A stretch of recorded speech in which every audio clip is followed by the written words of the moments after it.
And now we're going to go live on custom streaming service.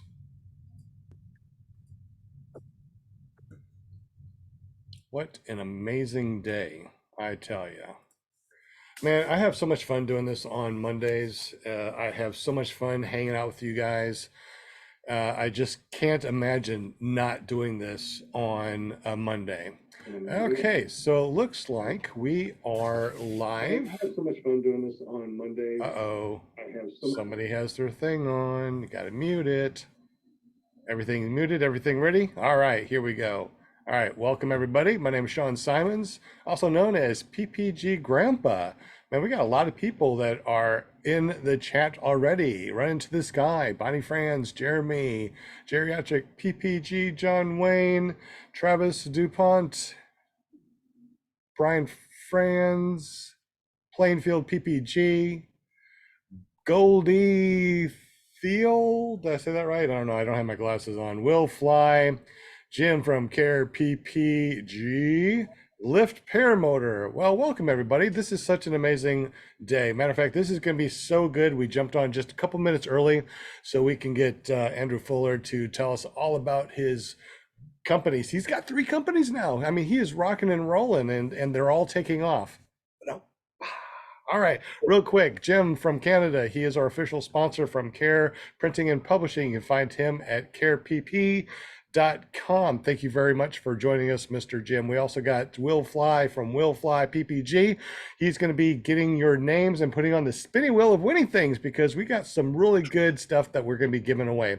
We also got Scuba Steve that's going to be helping us out in the background. And of course, as always, we got Linda Anderson, our Paramom USA. Welcome to the show. But it's not about us. Today is all about Andrew Fuller. He owns SkyTap Paramotors. He owns Skylab SIV, and now he owns a new one all about inspecting our wings. Andrew Fuller, welcome to the show. What's up, guys? And just so you know, if you don't know, Andrew was the very first person on PPG Grandpa's Paramotor podcast 4 years ago. Then he was on the next year, the next year, the next year. And here we go. We have him on the 4th year of PPG Grandpa's Paramotor podcast, ClearProp TV and Paratalk.org. Welcome to the show, my friend. Woot, woot, woot. For those of you that don't know Andrew, can you tell us a little bit about yourself and how'd you got into paramotoring? Let's see. I started flying 11 years ago, and yeah, I opened up I opened up Sky Tap Paramotors, making paramotor frames about 4.5 years ago, and then I started Skylab Paramotor SIV 3 years ago, where we do the SIVs, and now I moved on to the whole rigging side of things. So the way I got into it was just like everybody else. You know, we all wanted to fly when we were little, and once I figured out that once I was old enough and I was like, you know what, I can just buy my own gear, you know, like why not? So started off self-trained, and I got training from a bunch of people, and yeah, here we are. Man, I tell you, time sure flies, just like paramotor pilots.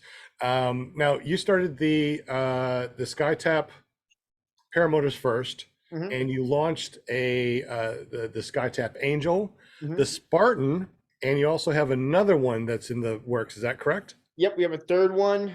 I got the prototype in the garage right now. I have no clue what I'm going to call it. It'll probably be another 2-3 months before we have them out for production, but it'll fit all the way up to a 145 prop. It's swing arm frame, stainless swing arms with bearings, and all aluminum outer hoop. Yeah, I'm excited about this one. I think this one's going to be like I pulled out Phoenix. Yeah, I can't think of anything else to do on this one to make it any better. Like, it's fully adjustable with the swing arms up and down and in and out, and it is very, very strong. So we thought the Spartan was strong. This one's almost as strong as the Angel. Okay, so just for people that don't know your line of paramotors, could you tell us real quick about the Angel, the Spartan? Tell us, about the netting and how they're 500 test pound and fingers don't go through. Yeah, so the thing that comes on all our paramotor frames is we have either depends on which one it is, but they have 400 to 500 pound test Kevlar netting, and it's all strung individually to each cage piece. So there's very little flex in the netting. So our main thing with the cage, what we try and do is have netting strong enough to protect you from the prop and a cage strong enough to support it. And then the other thing all of our frames come with is a quick release harness. And then the Angel was the first one we came out with, also known as the round top. That one's extremely durable. It has every single safety feature you can imagine. Great weight shift. Its only downfall is it's not the most comfortable thing on the ground, just from the way it's built. Can't really get around that without getting rid of a couple safety things. And then the next one we built was the Spartan, and that's basically a swing arm version of it.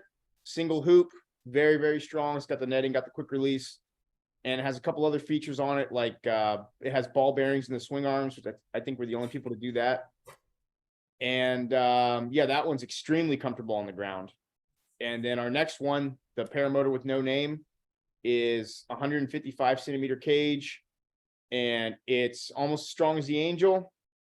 And it's very adjustable, so you can move the swing arms up or down, left or right. You can offset them. You can make them really wide for good weight shift. But yeah, and all three of them fit on trikes. So the Angel's good because it's double hoop. So if you wanted to do some triking, that would be the best one. That cage will not flex at all. And the Spartan, is it good enough? I mean, it won't flex either when you're doing a forward on a trike. It'll flex a little bit, but you're not going to get contact with the prop. So Okay. Yeah, I'm pretty sure it's the strongest single hoop on the market. Okay, and then your new one is going to be just as strong as a single hoop, but it's double hoop, but it is a single hoop. It's going to be stronger. It's going to be almost as strong as a double hoop from the way it's built. So it's 5 cage pieces, and whereas the Spartan's only 4, and then we made the main frame wider, so the cage pieces are shorter. That way, the cage pieces are stronger because there's less distance that it has to go out between the main frame and the hoop. And then they're angled, like the cage pieces on the bottom, all the struts are angled downwards, like at the point where there's the most pressure on the cage from like a power forward. So the newest one's almost as strong as the Angel. It's almost as strong as a double hoop, and stronger than some double hoops. It depends on how you build the frame. If you just have a hoop with spokes, that can never be as strong as if you have individual cage pieces that all link together. So it's more expensive to build them that way, but you get a lot more strength out of it, and that's the only way to put that 400-pound test Kevlar netting on there. So Okay. There was a question, Sean, and I actually was going to ask it too. It's a good question. Bonnie Franz was asking about the weight on the paramotors. So obviously the Spartan, I've seen the Spartan. I really like that paramotor. Of course, haven't seen the other one. So the difference in weight between the two. Spartan's 56 and the new one is 58. That's really close. Yeah. So it's just a little bit heavier. It's got a couple other things, like it has a motor plate on it, carbon fiber motor plate, which we use to so you can fit different engines on there without actually changing anything. And then it also, the way we do the motor plate is different from everybody else. We don't put the motor mounts between the engine and the plate. We put the motor mounts between the plate and the frame, and then the engine goes direct to the plate, and that way you don't get as much flex with the engine. Because there's 3 things that make a prop contact a cage. One is the prop flexes, and you can't do anything about that unless you get it like a helix prop is stronger than an E prop. And then the cage flexes, so we do our best to make a really strong frame. And then the third one is the motor actually moves a really good amount on the motor mounts. And the motor mounts are only like 5.5 inches apart on the Viterazzi's. Mm-hmm. But what we do is we do the engine straight to the plate, and then the motor mounts go between the plate and the frame, and they're a lot wider. And that way it removes like 1.5 inches of actually like the motor flexing on the motor mounts. Interesting. Yeah. That's a couple question. I can't believe 2 pounds. I mean, and it's going to be about as strong as the Angel. That's incredible. Yeah, and that's also with like when we weigh stuff, we include everything. Like we include the spacers for the swing arms. Like a lot of places when they measure like the weight, they take off like the pouches and the reserve pouch from the harness. They use lightweight carabiners. This is with the stainless steel carabiners, the reserve pouch on the harness, the side pocket on the harness. And then that's also with our 4.6 gallon fuel tank. So you can make it lighter. We have a harness that you can drop 2.5 pounds right away. An even lighter harness. So we can actually get that weight all the way down to 54 pounds. But like the way I fly it is 58. So, and that's also with the Helix prop. You gain 1.2 pounds with the Helix prop over an E prop. So you can get that weight like pretty far down. Yeah, you can trim it down, I guess.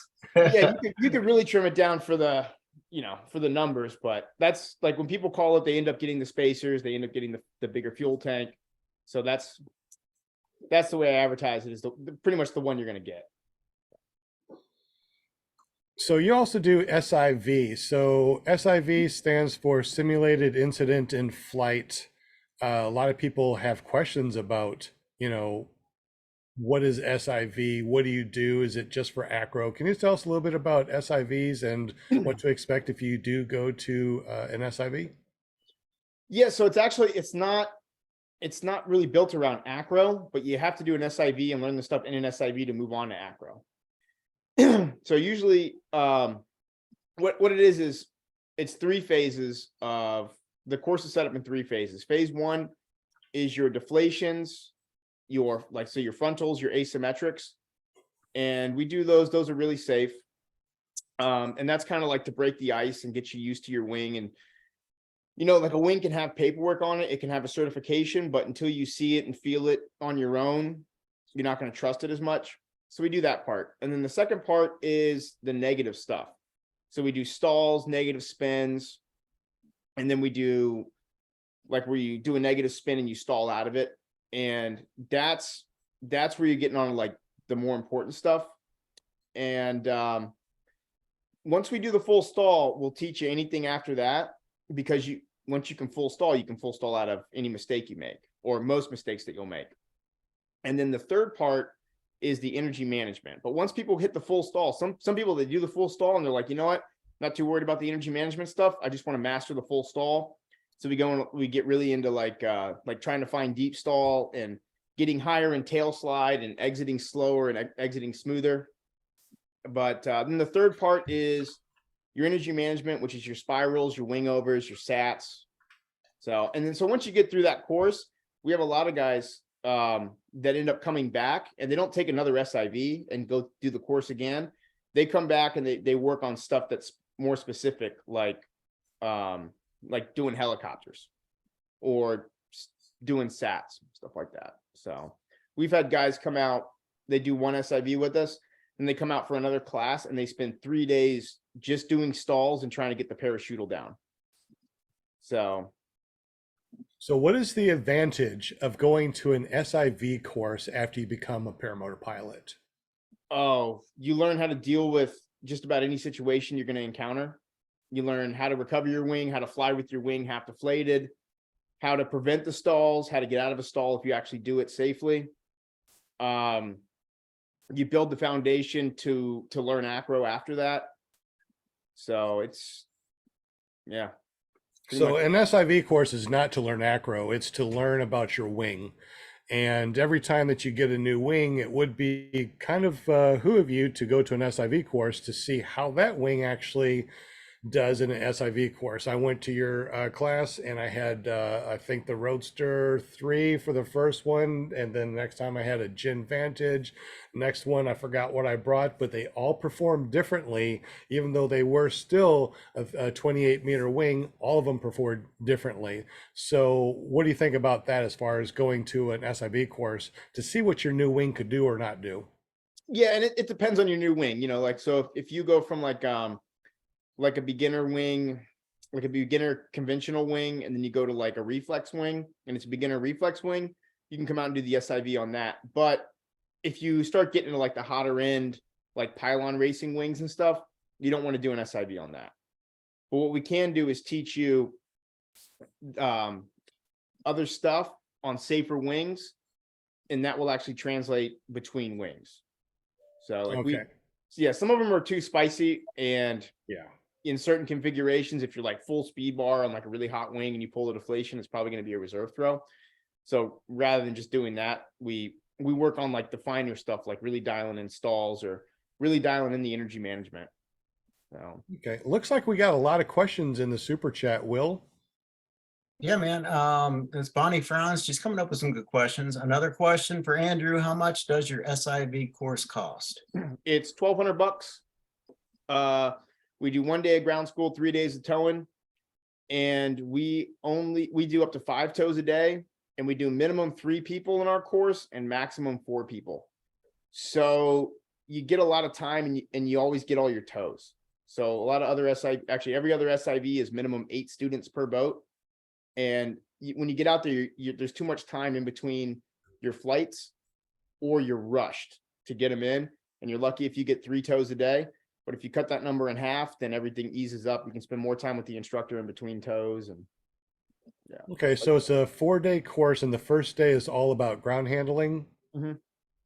And what does that do for you? I mean, because Not ground- obviously, It's just ground school where we just talk about what we're going to do. We do all the questions, and we'll do stuff too. Like sometimes the weather comes in and we get a day where we can't tow. And rather than just sitting around hoping we could fly, we'll go in and do I'll teach people how to do reserve repacks and stuff. So we don't waste a day if we don't get to fly. Or if we only get like a half a day of flying because we know the bad weather's coming in, then we'll actually have everybody throw the reserve on that day. And then we'll take you into a room and then we'll repack all the reserves so you can kind of see how it's done. oh, okay, so you get to learn how to repack a reserve also in an SIV course. If we have a bad weather day. Excellent. That sounds amazing. I think there's some more questions in the super chat, Will. I wanted to ask you a question about the SIV. You ever get anybody who's afraid to go to an SIV, afraid to be there, scared of what could happen, or you know what I mean? I mean, the butterflies and Oh yeah. Well, the first day everybody's a little nervous.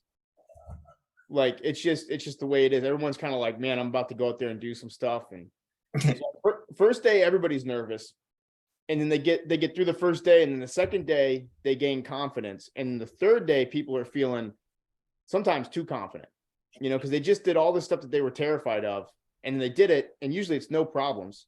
So they're like, well, shit, let's just keep going. Let's just, Like on the third day, so like a lot, because we get a lot of tows, and we tow really high. Like we have the fastest towboat in the whole country, possibly the world. It'll do 58 miles an hour. So I can tow you downwind. We don't have to rely as much on the pilot to get a good tow. Like I can make up for a pilot not following the boat so well. So you don't just get like 5 tows, you get like another 1,000 feet over there, over other SIVs. And what happens is you have a lot of time where we're going through maneuvers to where at the end of the day, I'll just be like, or when we're doing something, I'll be like, hey, now you're going to go up there and you're going to practice this on your own, and I'm just going to watch you.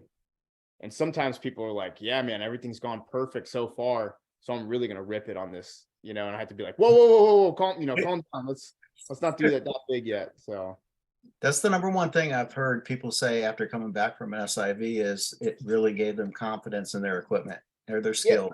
Yeah. And it'll actually mellow out a lot of people. Like some people, they come in and they're like really like they've been doing a lot of stuff before they come to the SIV, and then we go out there and we go through all the different steps, because you don't just step into something. We do all the things to build you up to it. And then once they do it, they're like, man, okay, this is what I get into if I screw it up, but my wing's hotter than what I'm using in the SIV. And they'll actually dial it back on their paramotors, which I like that a lot when people do that, when they're like, okay, I get it. This is a different environment. You got a rescue boat. There's no engine. You got reserves. And so they'll go a little harder out there, but then when they get back on their paramotor, they kind of mellow it out. And I think that's a good thing. Cool, man. Well, my first SIV was 6 months after flying, and I went there thinking that these little S turns were wing overs. No. Yeah, I remember that. Yeah. Yeah, so I learned how to really do a wing over. I'm like, wow, the wing is way down there. How about that? And flat down spirals and all the stuff that I learned over there is just absolutely amazing. But just like Andrew said, after you do an SIV, once you get on the paramotor, you don't want to really do the flat down spirals and wing overs and stuff like that. It's like, you know what? I feel very confident on my wing. I feel very confident in what I'm doing. I feel confident in my gear and this wing, knowing that if there is a collapse, it's just going to go poof right back out, and I'll be safe. So I really enjoyed going to the SIV courses. I feel like I'm a better pilot because of that. Oh yeah. I keep the free flight and the paramotoring is separate. It wasn't always that way. Like I learned a lot of acro on the paramotor, but once I got into the SIV scene, I was like, okay, paramotors, I'm gonna fly those like with the ground game, nice and low. You know, a lot of foot dragging, stuff like that. Basically, like either like a jet ski or a four-wheeler, but I'm flying. And then in free flight, it's all acro. But I usually don't, you know, the way I fly paramotor and PPG is, or PG and PPG is different. So. Agreed. In your opinion, I went to your class after 6 months of flying, but on average, what do you think would be a good amount of time for a student to be able to go from learning to fly and then going to an SIV course? I mean, we've had students come out after 12 flights and they got 12 flights in beginner training, and then they came out to our SIV and they did really well. I think if once you can like launch and land comfortably and you can kite reverse and forward and like you're confident when you go to launch, I think that's time to go check out an SIV. And then if you've been doing paramotoring for a while or paragliding for a while and you're serious about it, take an SIV. We had a guy come down and buy a frame. He was from Switzerland and he was telling me they have to get 65 flights for paragliding certification, 65 flights and an SIV before you're signed off in Switzerland. Wow. And I'm like, now that's training right there. You know, like we can't do that because there's too much time. You know, you can't take off like 2 months or 6 weeks or whatever and do training. It's hard to just for people to take off 2 weeks and do training. But when he told me that, I was like, you know, like if everything was free and none of us had jobs and we could just, that's the way I would do it. So your school is 4 days. Can you break it up to do a Saturday and Sunday, and then the next week the other Saturday and Sunday, or does it have to be consecutive? Consecutive. Okay. But you can come, like once you do the SIV, you can come back and jump in on a class. So like, you know, we do 3 or 4 people, but then once you know how to hook in your own tow bridles, you've already been out there, you're just out there like more for like the practice part of it. Then you come out and I run the class as normal, and then you jump in where there's space.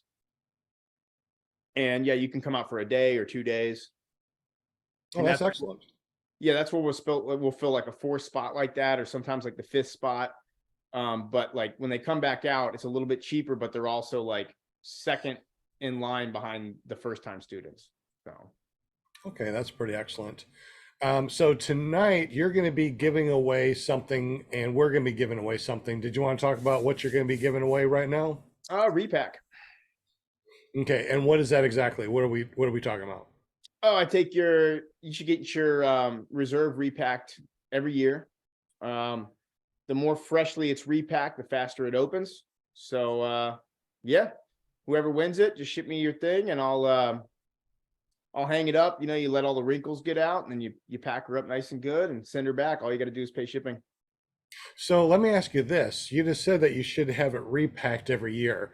Mhm. So let's say that somebody got a reserve and they didn't send it in that first year, and they didn't send it in the second year, they didn't send it in the third year. What would be the difference between 3 years of not repacked opposed to a freshly repacked reserve? What's the difference, do you think?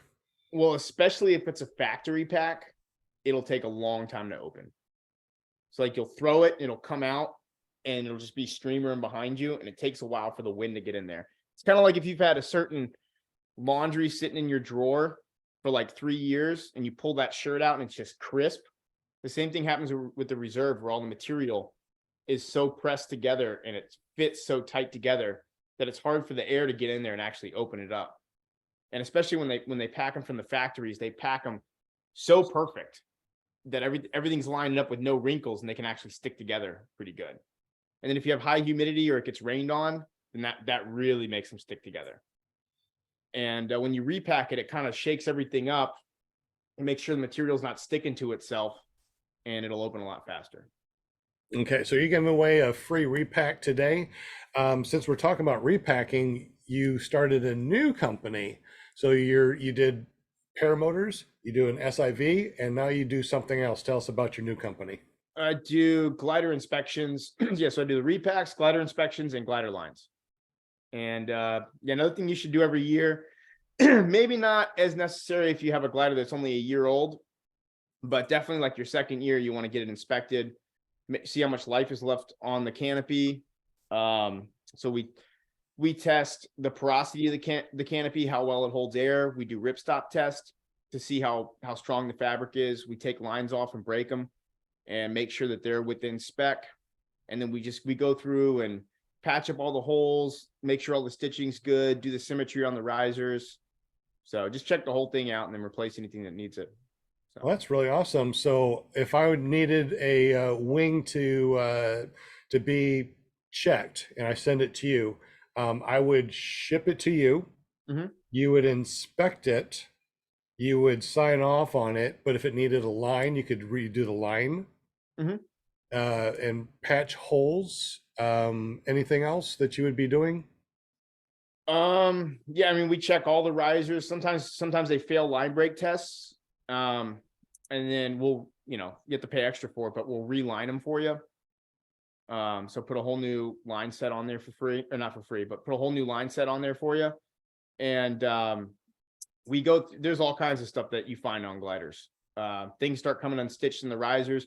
You'll find little things in the leading edge or the trailing edge that are starting to become unstitched, and we just, put them back together. So Andy, do any of those lines ever stretch? yes, they all stretch or shrink, depends.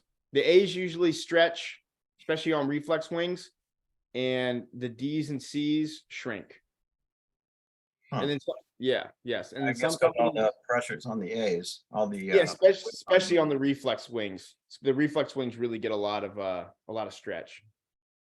So it's really behoove you to get your lines inspected and your wing inspected every year, especially if you fly a lot.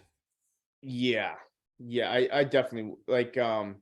We've been getting a lot of ones that are failing the line break test. The canopies last a lot longer than the lines. Usually, if a glider is over 4 years old, it's going to fail that line break test. Or if you fly it real hard, like for a couple of years, and you fly it hard, it's going to fail. Is there an hour equivalent to 4 years old, or what is? I'd say about maybe 150 to 200 hours. Depends. If you're flying, if it's like reflex wings, they take a lot more load on the A's. So like conventional wings, like the free flight ones, they last a lot longer because the weight is distributed along the lines a lot better. But the reflex ones, and it also depends, like if your trimmer's out, then you're putting a lot more pressure on those lines too. So a lot of it depends on how you fly it. Like you can get two wings, they're both the same age. They'll both hit the same on like if one of a high kiting wing, like they use it for a lot of kiting, not a lot of flying, then the canopy goes a lot faster. But if one is flown more aggressive by a more aggressive pilot, it'll fail a line break a lot faster. So what if we have like a line that breaks? If I call up you or get up with you, you do send out lines, and if you do, how much are those? $25 a line and $7 for shipping. Okay, excellent. I know that we talked a little bit about using PPG Grandpa. If you are wanting a line and you mentioned PPG Grandpa to Andrew Fuller, what can you do for us? $20 a line. So you get $5 off a line. And is that multiple lines? To say that I want, 5 different lines, is it $20 per line? Yep. Excellent. So if you need lines, make sure you get up with Andrew Fuller and tell him that PPG Grandpa sent you, and he will get you these lines for $5 off retail. Excellent. Thank you very much for that. Yeah. Stuff like lines, we usually get out in a day. And then inspections, we've been able to get all our inspections out in a week. So I don't like having like sewing stuff, anything that's related to rigging or sewing sitting around the shop too long. So like that stuff I take care of first. Same with like when we do the quick release harness conversions, or people come, they have like a harness that's starting to come apart, they need it stitched. All the sewing stuff we do very quickly. So Excellent. It is almost 7:30 and we got two giveaways, two big giveaways. We're going to be giving away a Vortex Aero travel mug or a chase cam absolutely for free. So if you want to be in this drawing, make sure you at Will Fly in the super chat, tell them that you want to be on the spinning wheel of winning things. We're going to be doing that in about 2 minutes. And we're also going to be giving away a free reserve repack for Andrew Fuller's new company. And what is the actual new company's name? it's paragliderinspection.com. Wow, that is amazing. Now that's a good .com. I'm kind of jelly on that one. That's a really good .com. We also have a lot of questions in the super chat, and Will Fly's been keeping that going over here. Will Fly, what's the next question that we have on the super chat? Next one is Tony Marzano wants to know how many people are worried about gators. We've only had one person that was nervous about, like, that was truly nervous about gators, and it didn't matter what I told him. He was sure that he was going to get targeted. Right. How'd it turn out? I mean, is he still with us? Oh yeah, man. He threw his reserve and he was out in the middle of the lake, and I come pulling up in the boat, and you know, most people, they hit the water and then they forget about gators, right? They're like, you know, so he's undoing his stuff and he's kind of, and as soon as I pull up in the boat, he just like he doesn't go around to the back of the boat and climb up on the back. No, he just comes right over the bow with all his shit on.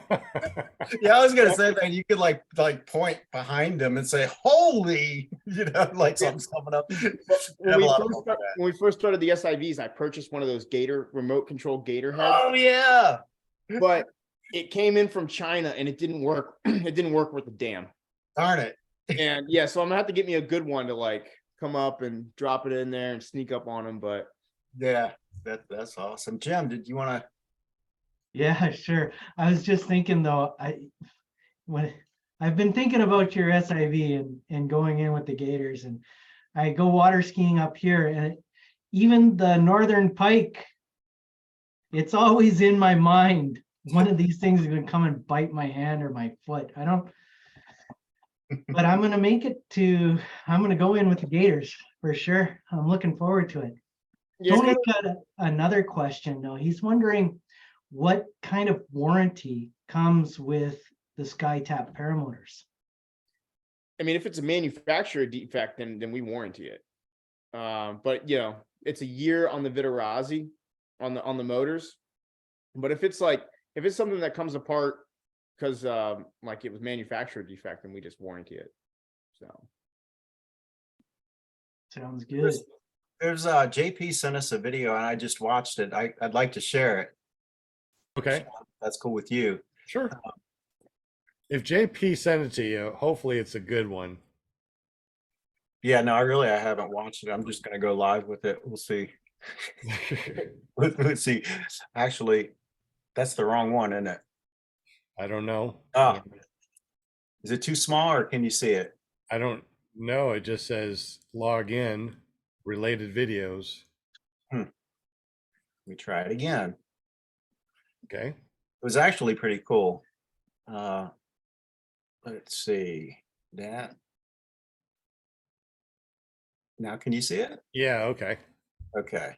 So, do you remember this, Andrew? I do. I don't have a TikTok though. Yeah. It's demonstrating the durability of the cage. Yeah. I mean, check this out. Doing a cage drag all across the field. Who's doing that one? That's me. Was that you doing it? Yeah. Oh, that was That's really you? cool. I know Yeah. that Leah did it too and was tearing up the ground. And, Yeah. She got in trouble at Bad Apples. I got in trouble. I don't fly at Bad Apples because I'm not allowed to cage drag. You know, it's too many rules. I like the rules, but it's like I kind of like showing off, to be honest with you. Yeah. Yeah, I tell you what, I cage drag a lot, and one of the things that I like about it is that on nil wind days, nil wind, I can gas it 100%. It's behind me. I can do a powered forward and not worry about that cage flexing at all. Matter of fact, there's no way I can reach back and get my fingers stuck in a prop, no matter if I try or not. You just can't get your fingers caught in the prop. It's really good design. Yeah, Wow. with both our frames right now, we hardly sell any cage pieces. We Cage. finally had somebody break the chassis of the Angel. Finally, after like 3.5 years.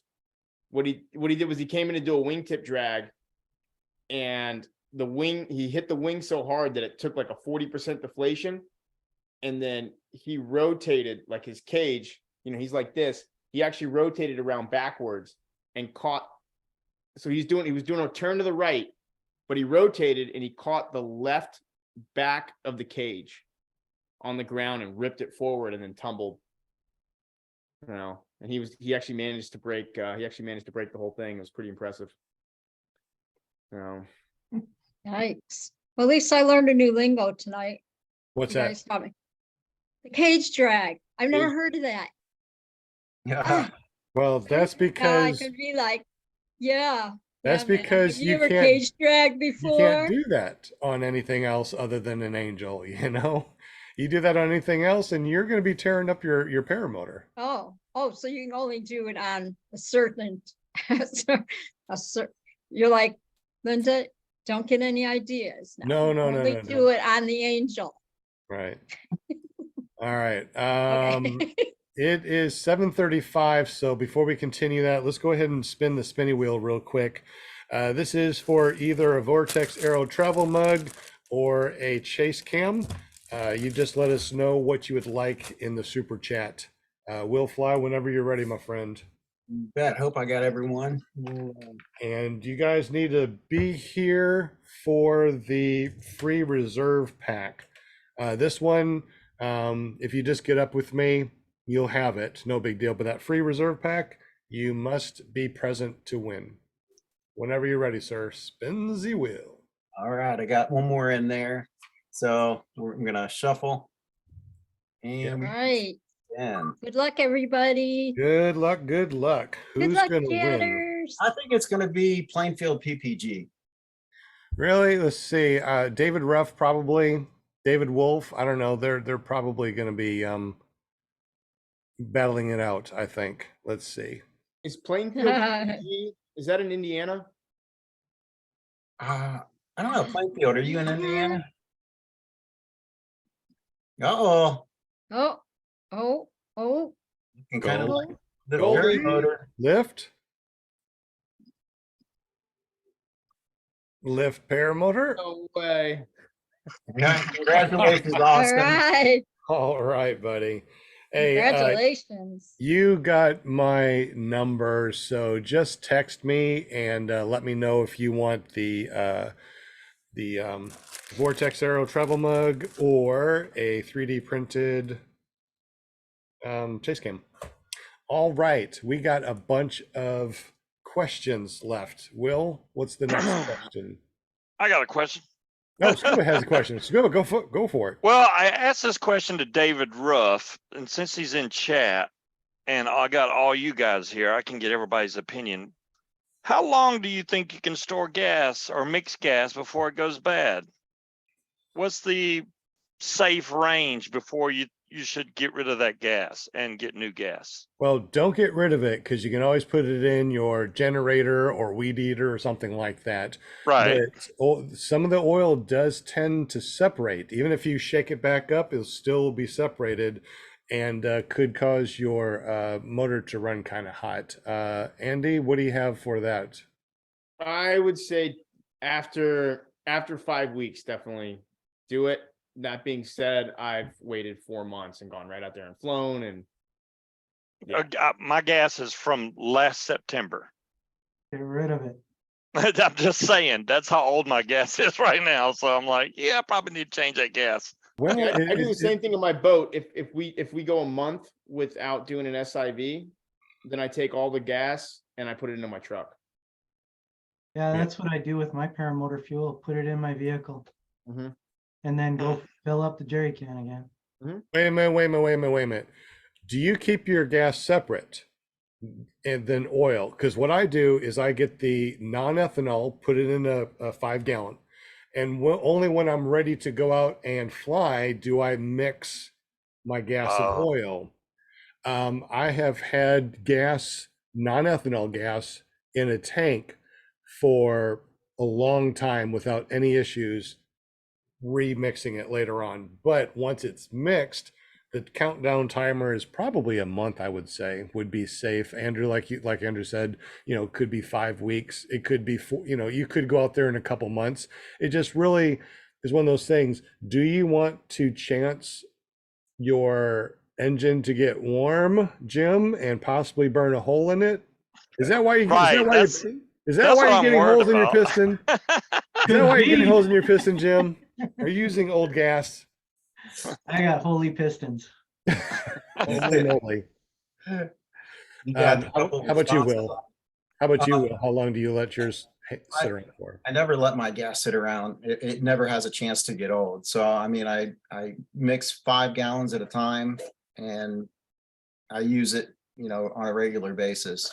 The guys in the chat, Walter Priori says 3 months. Someone said a year. But I also use ethanol free gas, which is better for the not attracting the water, right? So, Right. I wanted to, I don't even know if we got a gas station near here that has, ethanol free. I did use the high octane gas, but I mean, I just got the paramotor and I filled up 5 gallons and mixed a 5 gallon batch. And this is still that same 5 gallon batch. So, If it wasn't, if it's not non-ethanol, if it has ethanol, it's probably, I wouldn't. right. I mean, it'll still start, but I'm like, yeah, I don't think I should go fly with this. I'm gonna get new gas as soon as it gets a little warmer outside. Fresh tank for Do you have sure. any other 2-stroke things that you could use it for? I mean, all you gotta do is pour it out to another, Yeah, I got a leaf 5 gallon. blower, a chainsaw, a There weed you go. eater. Yeah, I'm good to go on that. Yeah. Put it Dick in. Ruff says you lose octane over time. Have you checked out the app Pure Gas? No. Yeah, it's a free app and it goes by your location and it'll point out all the gas stations that have ethanol free gas. Oh, that's cool. We're living in a small city over here in Conway, and we have both the Walmart that has the non-ethanol. We got Casey's that has non-ethanol. We have another gas station that has non-ethanol. I mean, it's all over the place, the non-ethanol. And it's only like 50 cents more, and it Right. lasts a lot better. Yeah, I mean, it lasts a lot longer in a 5 gallon jug before you mix it. Like I said, I still got some in there from last year, right? And I'm still going to use it because it hasn't been mixed. I think that, as far as ethanol free gas goes, it's been pretty easy to find in rural areas, easier to Right. find in rural areas than in, urban areas. So maybe that's because of the farmers or I don't know, but apparently enough people use it. I've never used it. I've never used avgas or ethanol free. I have heard that. Yeah, I've heard that. Someone else said that. Who said it? I don't remember. He said he's never ever used ethanol free gas. Yeah, I mean not once. Really, if you use it regularly and you just, you keep it going, I don't see the advantage of it myself, but Same with my boat. Like that's like forbidden in boats, and I've never put it in my boat, and that thing runs like a champ. It's just that it breaks down the carburetor, all the gaskets in the carburetor a lot faster. I can tell the difference between a carburetor that's run non-ethanol and ethanol. I can tell the difference. After a year of running non-ethanol, everything still works great. A machine that has run ethanol, all the everything is a lot more solid. It doesn't flex well. Things leak. So it's one of those things that if you're able to spend that extra couple bucks, it does make a difference, in the Not so much the longevity.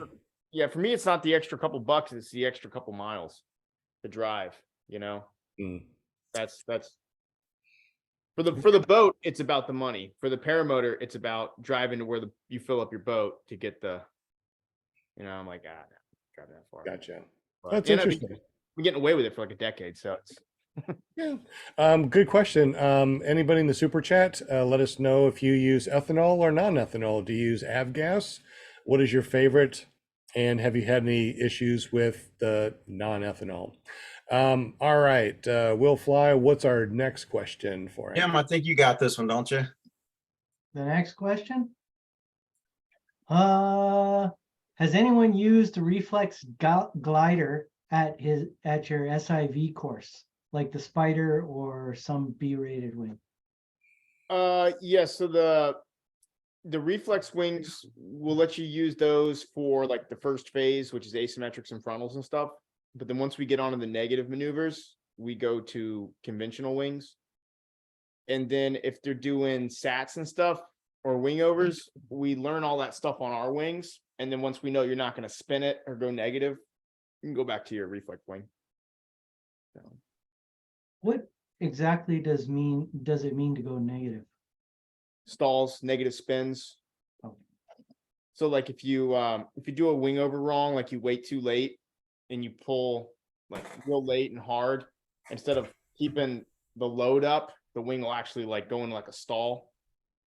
And when it reopens, it's going to shoot hard. So the best way to get out of that is to stall it and then go to a tail slide and then exit.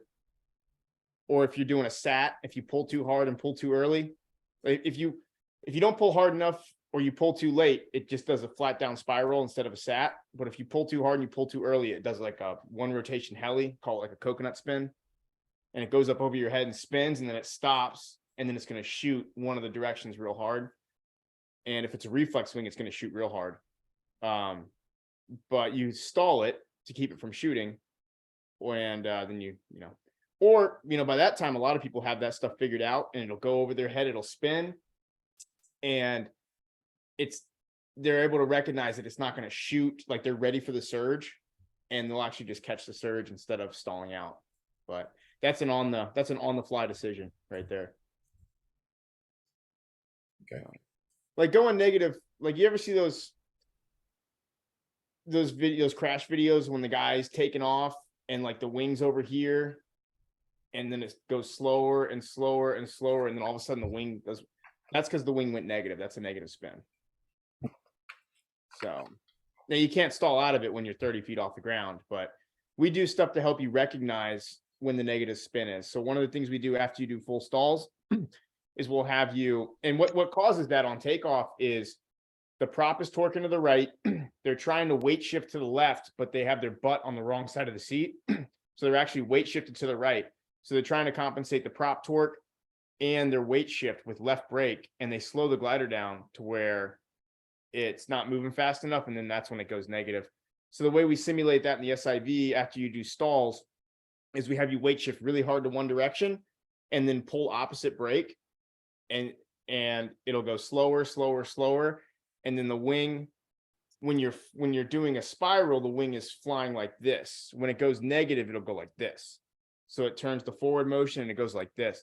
And you can actually feel it like bite and go to twist. And when it goes negative, and you can let your hands up and it'll just go whoop, and then it'll fly out. Had you held it like a half a second longer, it would just go into a negative spin. And then if you don't put your hands up fast enough, then you have to stall it and get out. But that's one of the things we do to help people recognize what that negative, like what like a pre-negative spin feels like, and then what it feels like right when it goes negative. Because if you catch it quick enough, you can fly out of it. If you catch it too late, then you need to stall out. So. All right. Next question, please. You've got got quite a few. Some are just comments. Do students have 1 or 2 reserves at the SIV course? Mandatory 1, 2 if you want it. So Cool. you usually got a reserve in the back, and if they want a secondary front mount, they can have a secondary front mount. And it also depends on the student, and it depends on what they're doing. So. Well, that makes sense if they're doing more dangerous stuff.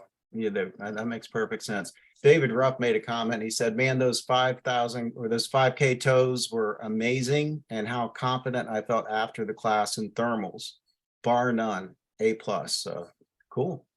And then Jeremy asked, is anybody, ask Andy about his bar tacker. He loves that thing. I do love that thing. That's my favorite. That's my favorite sewing machine. That's what I do all the work I can with that bar tacker, unless I have to use something else. But yeah, it's the Wow. strongest stitch. Basically, it does a straight stitch this way, and then it zigzags over it, and then it does a straight stitch this way, and then it zigzags over it. I've seen your sewing machine. I'm sorry, man. I've seen your sewing machine. It's amazing. I mean, that's like a heavy duty. You brought it to Bad Apples, I think, one time. Yeah. Bonnie asked earlier, what is the SAT? I mean, does SAT stand for something? Is that like sudden acro turn, or is it that's just the name? I think that's up for dispute. Like the Swiss say it's Swiss acro trick. It's like they were like the first people to figure it out. Like people knew you could do a SAT because if you screw up real bad, sometimes you'll end in a SAT, right? Like if you take a really big deflation and it sticks in there, you can do a SAT. But they were kind of like, how the heck do we actually enter it from straight and level flight? You know, because they've only seen it happen to people when this is 30 years ago. So apparently the Swiss were the first people to figure it out. So they call it a Swiss acro trick. And then some people call it a stupid ass trick. Because yeah, it actually doesn't accomplish anything except for showing off. But that's the main thing that a lot of people want to learn. So like in the SIV, like if you get all the way up there, like the SAT's usually one of the things that people ask about. But it's like I think the most important thing you can do in the SIV is a stall or learn how to stall. And the next one is the reserve throw. And people, after all this stuff people will do, it's the reserve throw that makes people nervous, because the entire SIV in your entire flying career, you have control of the wing. And then when you're doing a reserve throw, you have to like abandon control of that wing and then throw out your laundry and then disable the wing. So it's counterintuitive, but I've seen some like real high-end pilots that are like doing really well in the SIV, and it comes time for the reserve throw, and they're like, man, I'm a little nervous about this one. It was like, really? After all the stuff you've done? But yeah. So I say it stands for Swiss acro trick. I don't think it's that stupid. No. Cool. Okay. So I know that a lot of people are, that may or may not have pulled their reserve. Here is a quick video where I was at the SIV course and I was explaining, if my computer is not going to chop up on me, is how long does it actually take to open up? And I may not have enough bandwidth to do this, and it doesn't look like I do. So what I'll do is I'll just share the link in the super chat. What else? What other questions do we have for her? You've got David Wolf says, could you please ask Mr. Fuller what happens when he calls me from his cell phone? Oh man, I just did it again. Don't you back the island? Yeah, so I'm not sure if I accidentally put this in or if somebody else actually did this to my phone, because I have heard that there's another name in there that I haven't dialed yet. That's Kirk Pfister's number. So I think somebody else put it in my phone because I actually spelled his name correctly, or I wouldn't spell his name correctly. I wouldn't put the E on the end, but I've called Pfister twice trying to get a hold of David Wolf. And the second time was like not even a week ago. And I was being lazy. So I type in, David, and then it comes up, and then I check my messages to make sure it's the right one. And this last time I was like, I just called it. And as soon as it rung, I hit the cancel button and I was like, let me check the messages. And before I could even get into my messages, the phone rang back. He's like, who's this? And I'm like, oh shit. I'm like, is this Wolf or is this Pfister? Because Wolf can do like a Kirk Pfister impression. Right. And I'm sitting there like, so I'm like, is this Fister or Wolf? And he's like, what? And I'm like, oh man, is Dave messing with me? And then I was like, all right, look, man, I'm sorry. I just did. Then he's like, well, what do you want? And I'm like, nothing. I don't want anything, man. I'm just, I'm going to change your number to the correct name in my phone now, so this doesn't happen again. But yeah, I actually call Kirk Fister sometimes. Because he was, back, he was doing a fly-in like 4 years ago or 3 years ago or something. And like before that, he was like, if anybody has a frame that they want to bring up and have me do a comparison on, I'd be willing to do it. So that's how I had his number. I was like, I want you to do a comparison on my frame, which he never did.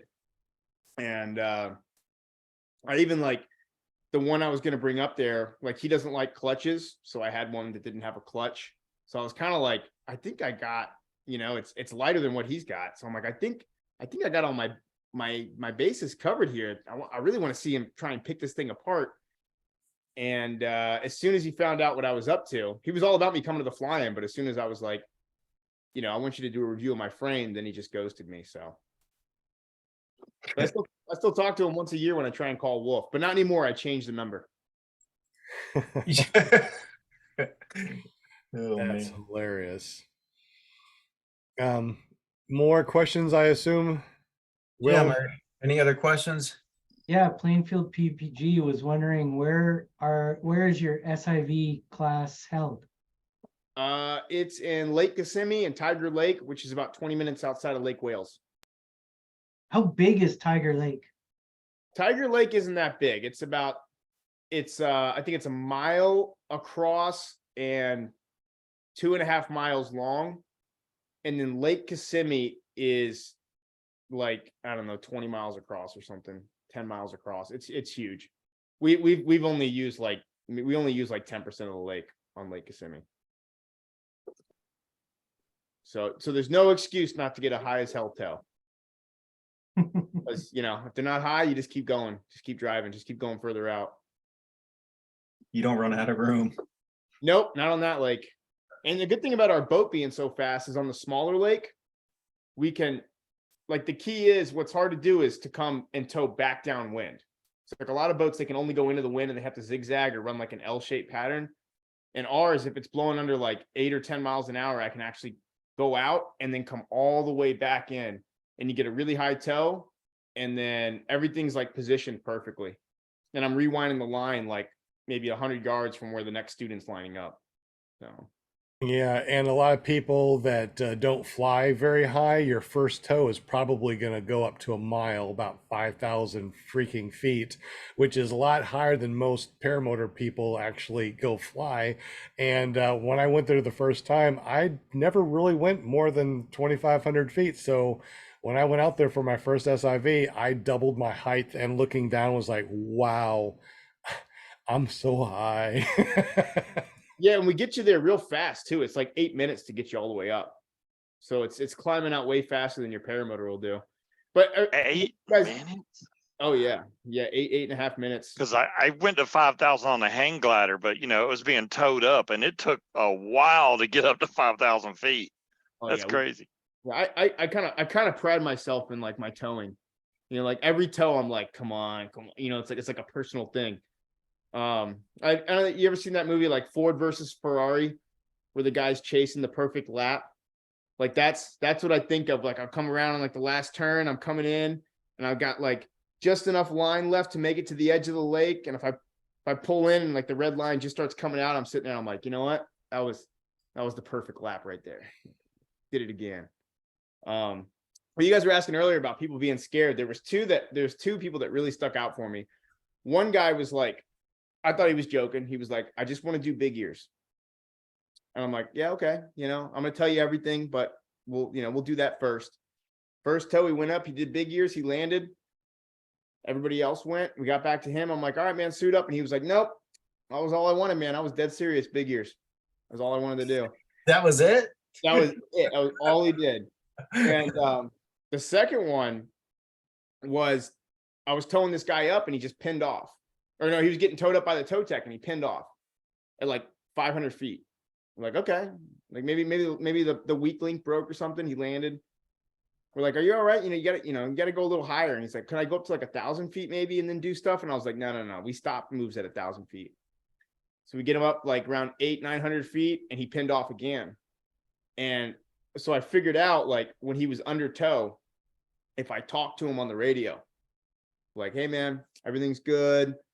So I'm driving the boat now and I'm like, we're just going to maintain this pressure. I'm not going to give you any more pressure. And I start dialing up the pressure, and I'd be like, hey, I'm just going to tow you over here. You're probably only at 1,500 feet. And he's at like 2,500 feet.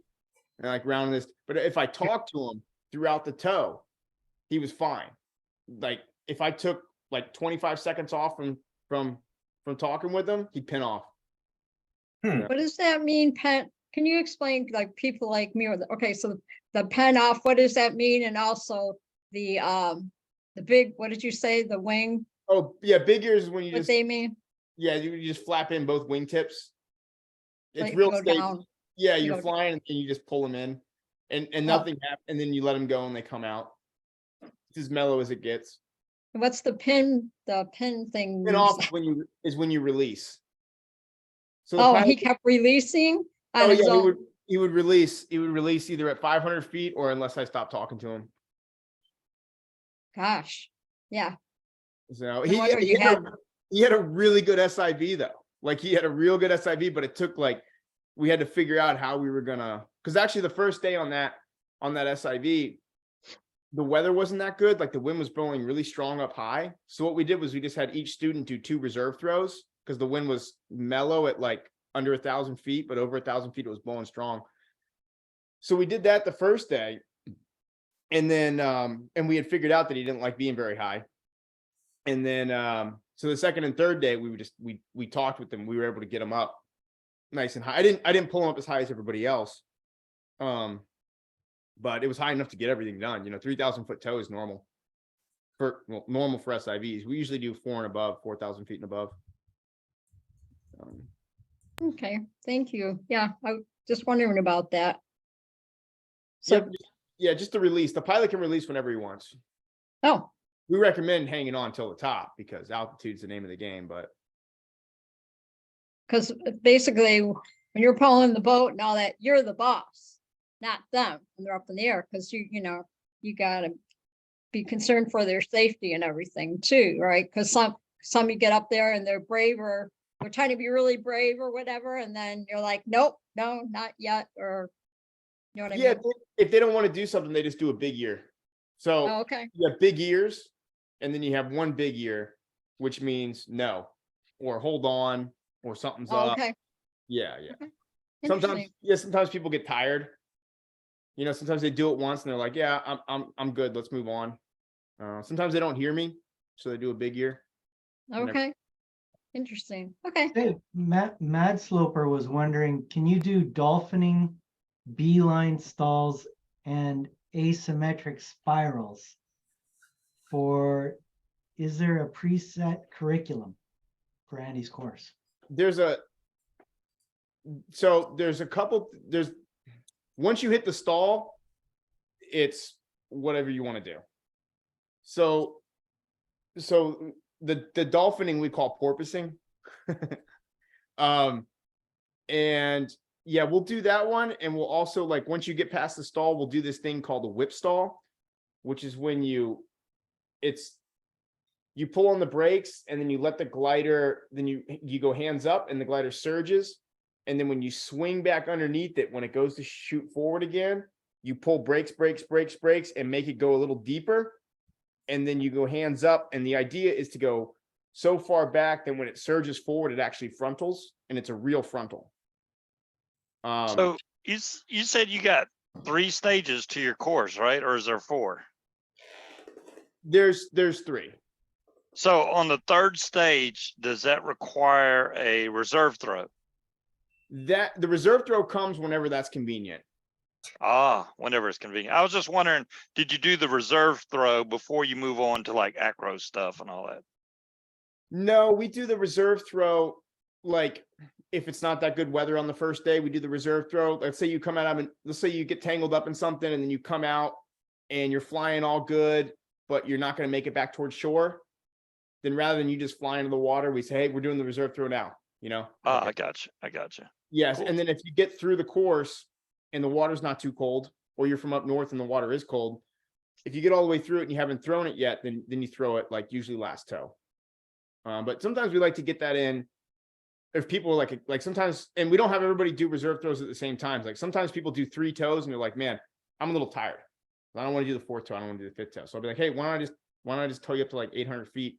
You throw your reserve, then we dry out your gear, and then that part's out of the way, and we don't spend another tow doing that. But then the other question they were asking about beeline stalls.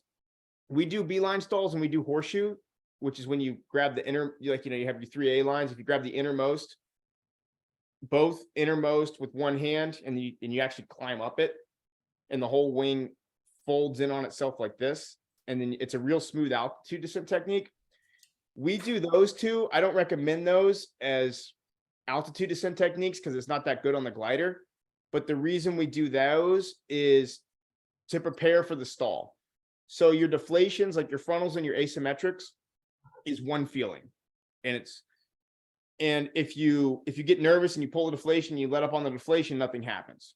But a stall is one of those maneuvers where there's a moment, like right when you stall it, when the glider's behind you, that you have to hold the brakes down until you get underneath the glider. And then if you let up, you're going to be okay. But there's a half a second area right there. Whereas if you don't hold it down, it'll shoot on you and you can jump over it. You can high five the glider. So the reason we do the beeline stall to make sure that you're going to listen and that you're not intimidated and that we're on the same page. Because the beeline stall, you reach up, you grab the bees, you pull those down, and then you hold them. And I execute the beeline stalls with the same commands as a full stall. But if you do the beeline stall and right when the glider tacos, you release it, then we got some more training to do, because if you were to do that on the full stall, you'd get in trouble.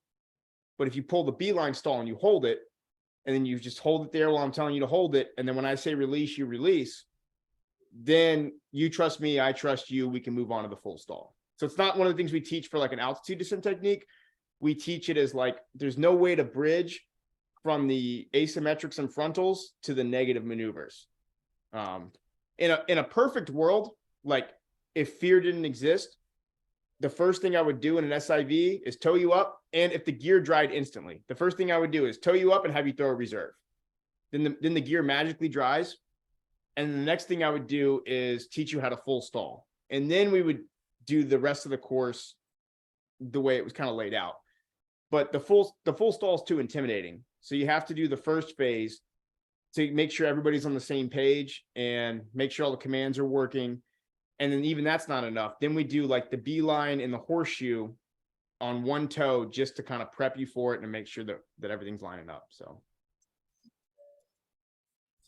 I saw when Sean was trying to do his stall, was he just weak, or because he was trying to pull the bees down, he was the whole video. So for those of you that don't know, the story behind this is that at the end of 2017, I had heart surgery and a stroke as a complication. I was getting better over the course of 2018, and then 2019 is when I learned how to fly and I went to do his SIV. So I was still weak everywhere because of the stroke thing. But now going over there, it's like, no problem. I can do pull-ups on it. So it was just, I was still weak because of the stroke thingy. But yeah, it's still difficult. I mean, you don't know. It's really hard for you to imagine how much tension are on those lines. And when you try to do your first, stall, A-line stall or B-line stall or frontal, it's a lot of work. And then immediately, as soon as you let go, it just opens up. So you really trust your equipment after that. yep, there's actually a thing that we added after your SIVs. It's a different way of stalling. So we still teach the tail slide one, but we don't always go straight to the tail slide. So what we do is you bury the brakes just like you always do. And the glider falls back and then you come underneath it and then you're in full stall. And you can actually, once you pass that point, once you're underneath the stall glider and you're not in front of it anymore, believe it or not, if you throw your hands up, you'll fly out of it. So what we do is we teach, you bury the brakes, and then I'm like, okay, full stall, hold it, hold it, hold it, hold it. You're in full stall. And then I say, check release. And you come up to your chest and then you go hands up. So you go boom, boom. And the glider opens up partially and then opens up all the way and it actually exits really smooth. But yeah, we actually started doing that way after you came down, because it was like, it's really like, it can be hard to hold those brakes down, you know, and if it's jerking on you and there's no way for you to communicate to me mid stall that like, hey man, I don't think I can pull this tail slide thingy off. Right. And then, but you can check release and come out nice and smooth rather than trying to come up with your hands and then having it actually pull a hand out. So Yeah, I've never felt so destroyed after the SIV course. I mean, I know that I could have still went up, you know, I mean, we went what 3, 4, or 5 times or whatever. At the very end of the day, you know, he said, "Hey, come on up, let's go do another tow." And I'm like, man, everything's cramped up. I'm so sore. I don't have any more energy. And it seems like a lot of people are like that at the end of the day. It's like you have time to go do another tow, but you're just wore out. yeah. And then like times like that, like, you know, if you're only 3 toes in and you're exhausted, that's when we'll do like a reserve throw. But like for me, I can only do 3 toes. I can do more, but after 3 toes, I start getting worse. Like I'll be like, all right, 3rd toe was great. The 4th toe, I'm going to hit everything perfect. And then I'm actually worse on my 4th toe. And then I'll go back up because I'm pissed and I'll do a 5th toe and everything will go to, I'll have even less control. And it's like, just call it. So, but the other thing that wears people out is it's not actually the toe can get you a little tired, but also just like the intensity of doing something new. You know, you're sitting there going, you know, you got 8 minutes of being like, oh God, here we go. We're going to do that thing, you know, and it's 8 minutes all the way up. Like, And if you've never been towed behind a boat like that, it's the most crazy feeling you've ever felt, because as he's making that big turn, going straight, it's no big deal. But as he's making that big turn, now your wing is turning like this and you're pulling as hard as you can to stay underneath that wing. And you're going straight with this wing all sideways like this. You're like, this is weird. But it is very interesting nonetheless. The whole thing is definitely worth it. Definitely need to go do an SIV course if you haven't. You learn so much. It is 8:10, just turned to 8:11 p.m. Central Standard Time. So let's go ahead and do that spin for a free reserve pack. And we will continue this interview after the spin, because man, you still learn so much, and still haven't even talked to you much about your new business. It's all about the SIV, which is really awesome. So whenever you're ready, Mr. Will, we'll go ahead and do a spin, and this is for the free reserve pack. If you don't have a reserve, can they use it later on? Can they just hold on to that free reserve pack until they get a reserve? well, if they don't have a reserve, they should buy one immediately and then send it to me a year later. Yeah. Gotta fly with the reserve. Yeah. Excellent. We have got a ton of questions in the chat too. They've been burning it up, Sean. Your wheel thing, I can't see the spinny wheel. I just see like the top part. Let's see. Let's try it again. All Took right. me 2 times last time. There we go. Nope. Yeah, here. Is that better? There we go. I see it now. Okay. All right. Shuffle, shuffle, shuffle. Shuffle, shuffle. Do the truffle shuffle. And This is from paramotorinspection.com. Cool. Let's Look at all see. the chatters. Hi, chatters. Thank you for joining us tonight. How many people we Maybe got John watching? Wayne. I can't see it now. How many people we got watching right now? I can't see. A lot. 40 watching and 16 thumbs up. Excellent. Nice. Oh, is it There's geriatric or Nice. lift again? Geriatric PPG. Yeah, I think it's gonna be. Looks like John Wayne's going to win it. Oh, it's so close. Yeah. I was Yay! right. John Wayne, congratulations, buddy. Right on, man. Cool. Did Austin ever tell us what he wanted? Um, Or was there a choice? he can just text me.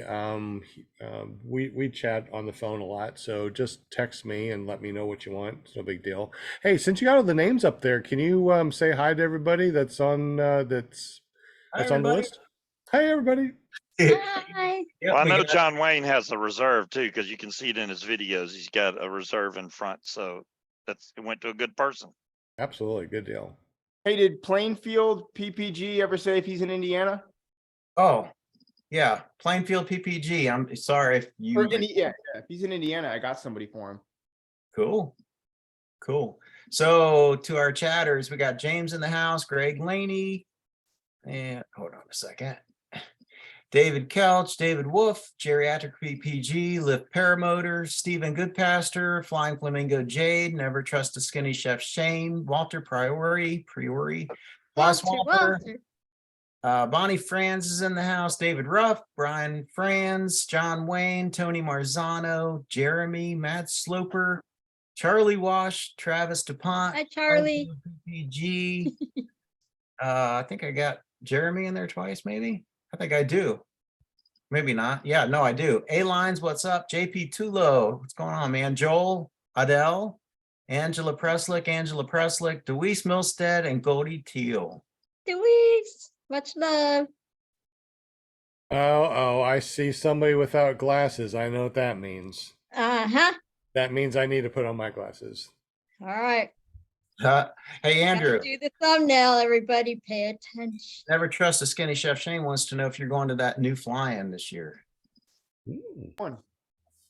Yeah, it's Flight for Gage, and that is in Bowling Green, Florida. in Oh. Oh, June. he sent me something about that. Yeah. That's next weekend, I think, right? No, June. June. Oh, yeah. That's far enough out. It's in Florida. I'll be there with all the sewing machines and everything. Right on. I'm going to be bringing my wing to you. All right. Awesome. So, are you ready? Ready? 1, 2, 3. We got it. Excellent day. Thank you. Linda takes off her glasses. I got to put on my glasses. Andy, See- are you gonna be going See how out to you see Arizona who or the PR is here, right, Andy? You see who runs the show. You know what I'm saying? I see that. I keep them all in line, and when it's time to do thumbnail, that's the only way they pay attention to me. Otherwise, I'm messaging them, whatever. But yeah, it's all fun. Zach Gannon just joined us, and so did Wiggy Wing. It's okay. Andy, will you be going to Arizona or California in a week or two? That's just too far to pull that toy hauler. Yeah.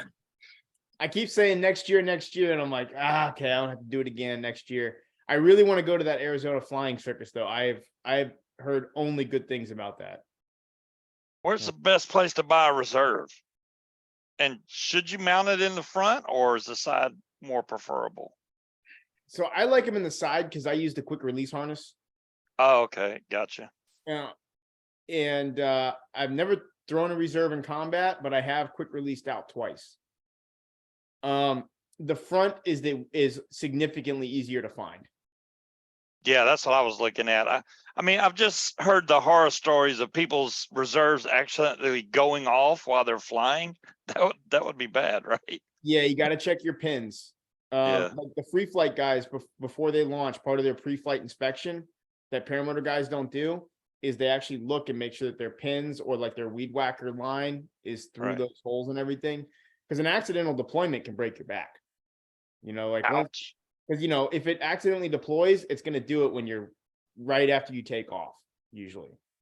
So I know a couple people that's happened to, but I prefer it on the side. But and that's like the front mount one is a lot easier to find, and it's actually easier to throw. The way I throw the front mount ones is I grab it and I pull, and then when it breaks out, I just in one motion throw it. So it's actually faster too. And with it being in front, you have two hands. You can grab it this one and throw, or this one and throw. If you got one only on the left side and maybe you're all tangled up and you can't reach down, then how are you going to really get to it? So if you're going to have a side mount, get one on each. I personally like the front mount because I fly many different paramotors, and it's just easy for me to grab my reserve and put it on anything that I fly. Yeah, you can still That's- get out. Like, yeah, we had a guy with one of our quick release harnesses, and he went into the water and he had a front mount, and he just reached underneath the front mount and pulled his release and got out. But it's also, I care a lot about convenience, and the front mount's just one more thing to hook in.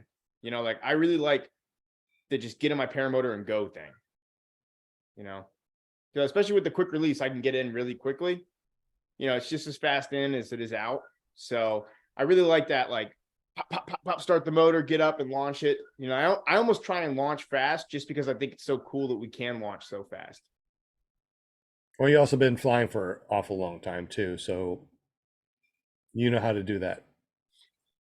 New pilots probably shouldn't go very fast. Do your checklist and be very cautious and careful. Yeah, well, I should probably say when I set everything up, like I said, I don't usually walk out there with my paramotor on my back and then hook into my paraglider. I usually walk my paramotor out first while it's warming up, and then I bring out the paraglider, and then I hook everything up, and then I get in and everything's hooked up. Then I just get in and then go.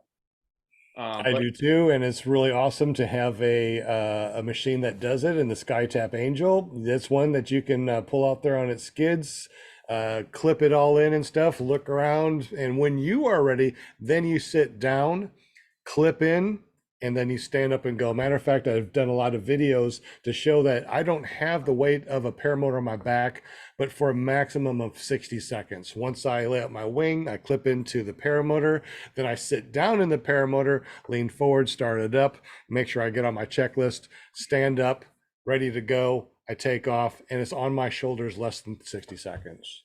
Yeah, I think another reason, like I do that, you probably do that too, is for like I don't like to break a sweat before I fly. If I have to if the last thing I do is hike my paramotor out, like 100 yards across the field, then I break a sweat and then I start flying around at 40 miles an hour. And if it's a little colder, then I get cold. So it's like I like to be in like the same heart rate and like perspiration, I guess, on the ground as when I'm flying. So like I'll take my time getting my stuff out there to the field, but when it's go time, it's go time. So, but and yeah, that's why I like the light trikes too. You don't have to have anything on your back. You just sit down and it's very comfortable. Yeah. Oh yeah.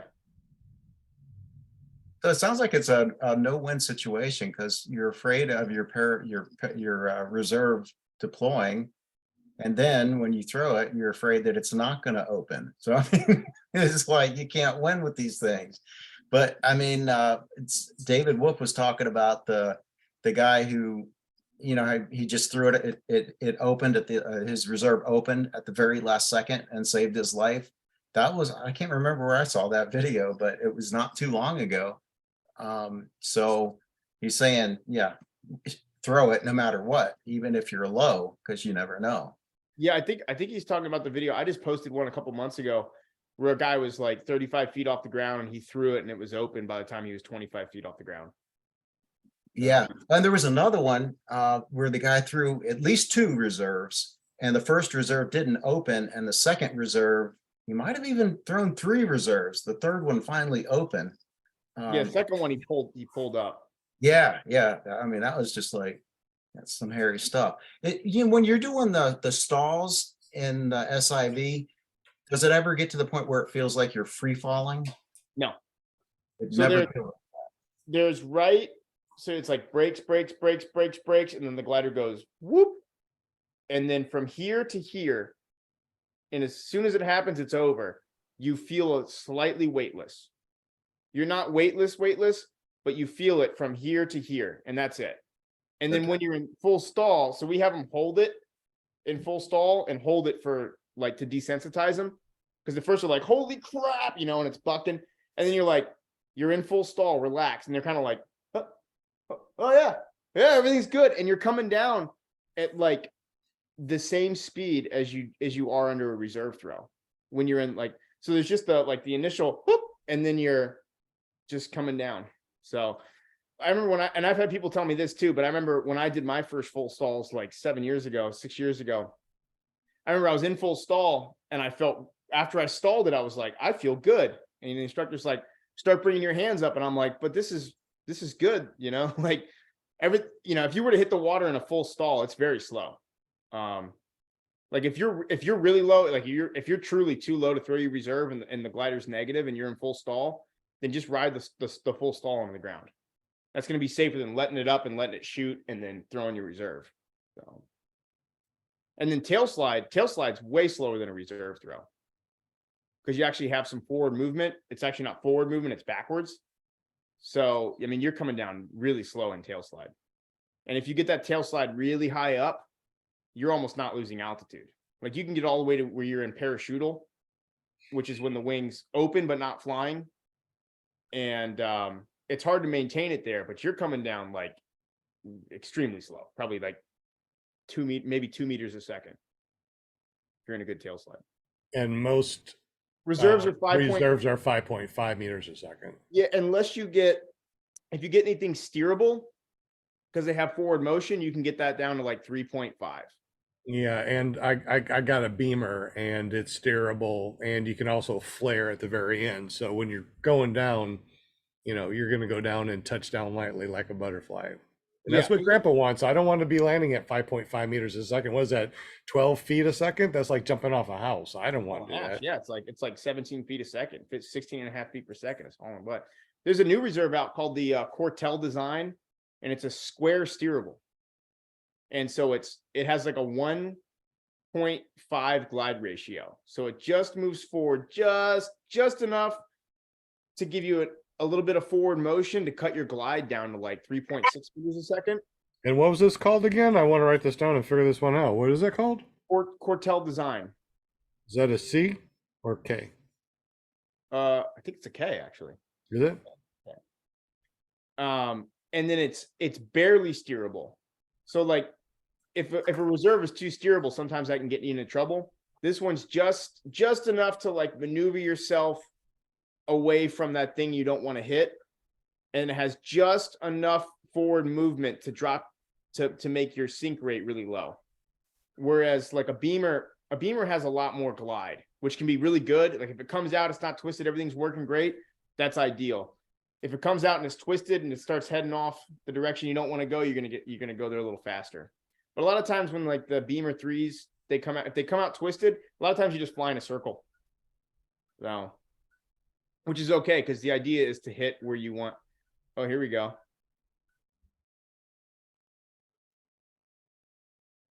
So what are we watching right now? Full stall. He's trying to find the tail slide. He's pretty much got a tail slide right now. He's not tucking his feet. He's kicking them all over the place. And he's out with a little cravat. So right now he should wait, shift left, pull left brake. Oh, he restalled it. And he's still got to tuck those feet. Not tucking them. Wait, shift left, pull left brake. Now, yeah. And because he's gone around, I was going to say, yep, time to throw. Because once you go around 3 rotations, time to huck it.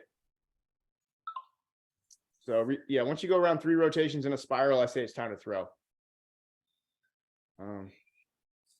And there's nothing wrong with throwing a reserve if you need to throw a reserve. It's better to throw a reserve and land hard and be alive than to try to shake this thing out all the way to the ground.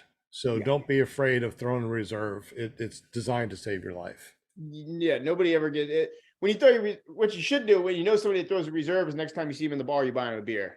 Because you never give anybody a hard time for throwing. You don't know what they saw, and if they're playing it on the safe side, then that's good. Exactly. So I was on mute. You probably didn't hear what I said, but Dave Wolf's, did you hear me say that about, he sent it to me, he was wanting to know if that's what you were referring to. But if this guy hadn't, if he wouldn't have thrown his reserve with what he had there, he still would have been okay, right? Landing in the water. He would have been okay. He would have gotten a bunch of water up his eyes and in his nose. You know, he was sitting there going, you know, shit. Yeah. But he Yeah. would have been. And that looked like a relatively mellow wing. So, but I mean, there's certain wings, you know, like an A wing in a flat down spiral is actually not that bad. Now, like an acro wing in a flat down spiral, you'll pass out. Really? Yeah. And if you hit the water in a flat down spiral on like an acro wing, like you're hitting it like 75 miles an hour. It's not the down travel, it's you swinging around outside the glider. And acro wings have way more power and way longer lines. So, you know, like if you're traveling around the outside of the glider and you're only this wide as opposed to this wide, out here is going to be twice as fast because you're spinning the rotation is the same, but you're so much further out that the actual speed you can clock in at 75 miles an hour on the outside. Because you're further. Yeah, you to make the same rotation, you have to travel faster. Yeah, and you like when they say like you can pass out in a spiral, like I remember for years of flying like conventional beginner wings, I was like, man, I don't really see like the G's that they're talking about, like the build that they're talking about. Then you get on an acro wing and you're like, oh yeah, no doubt in my mind. Like it's a completely different animal. How do you get out of a spiral if you're locked into it or you feel as though you are? Opposite brake, but you got to be mellow with the opposite brake. You can't just rip opposite brake. But it also depends. Like let's say you go flat down, and you know usually that's because you're pulling inside brake. But if you let off that inside brake really slowly, then it doesn't jolt the glider, and a lot of times it'll stay in that spiral.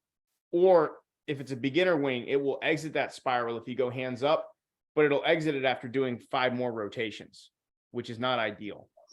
So what you want to do is bring your hand up quick. The inside hand, you bring that up quick, kind of jolts the glider. It'll make you exit quicker.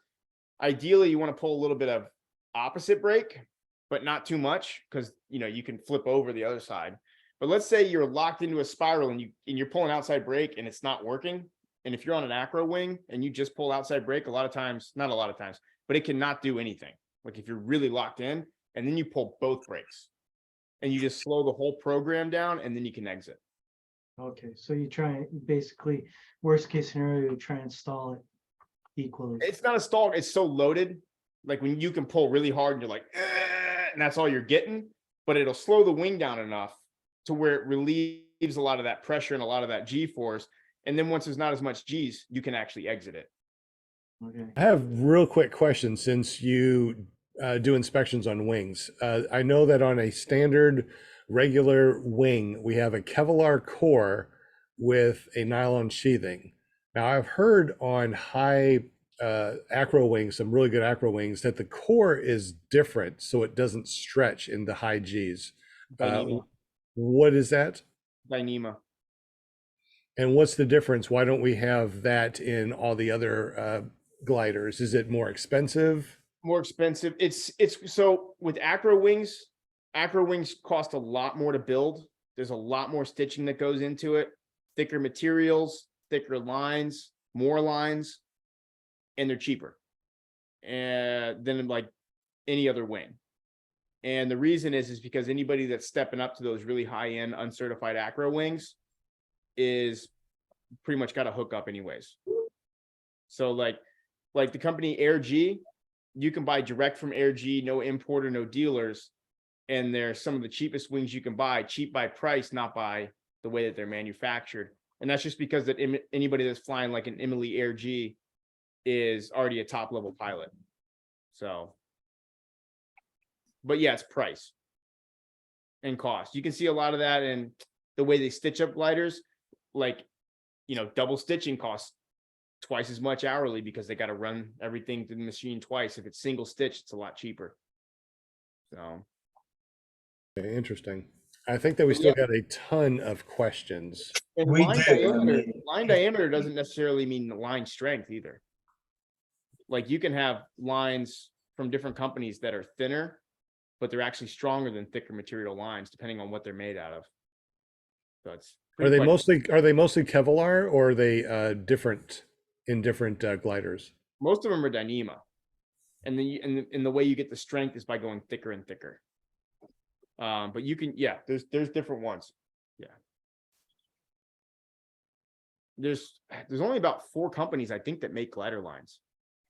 There's not too many of them. Okay. And then companies get their own custom color glider lines, you know, like Ozone's purple is different than everybody else's purple. So Okay. I know that we got a ton of questions still. How many questions we got left? Do we have to go for another 5 hours with all the questions? 5, 6, somewhere around All there. right, sounds good. I'll start us off. Andrew, okay, so Tony Marzano was saying that it says that our EFI on our SkyTap is working awesome. So he's real happy with that. And nice. yeah, they're real happy with that. And he's asking about the warranty on the starter. Is that covered under the year warranty? Yeah. Okay, cool. And Jim? Then, let's see here. But to get that covered under warranty, don't mention that you have EFI. I won't say nothing. Okay. So for people that don't know EFI, can you explain EFI real quick? Electronic fuel injection. And what's the difference between a regular carburetor that we have and an EFI? Oh, it's a lot more precise.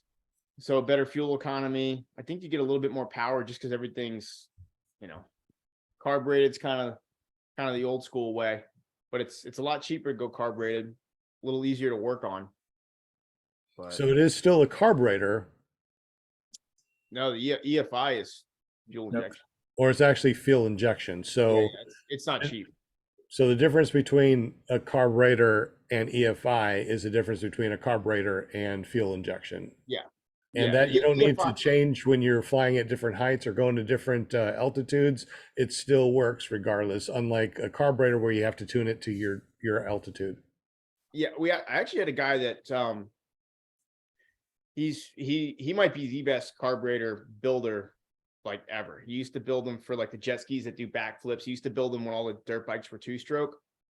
And I gave him an engine a couple years ago, and he put one of his special, it's called a full spectrum carb, and he put one of those on there.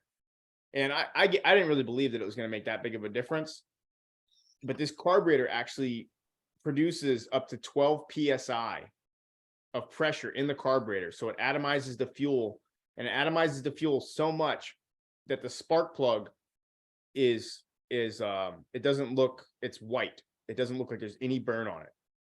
So you can't actually tune it by looking at the spark plug.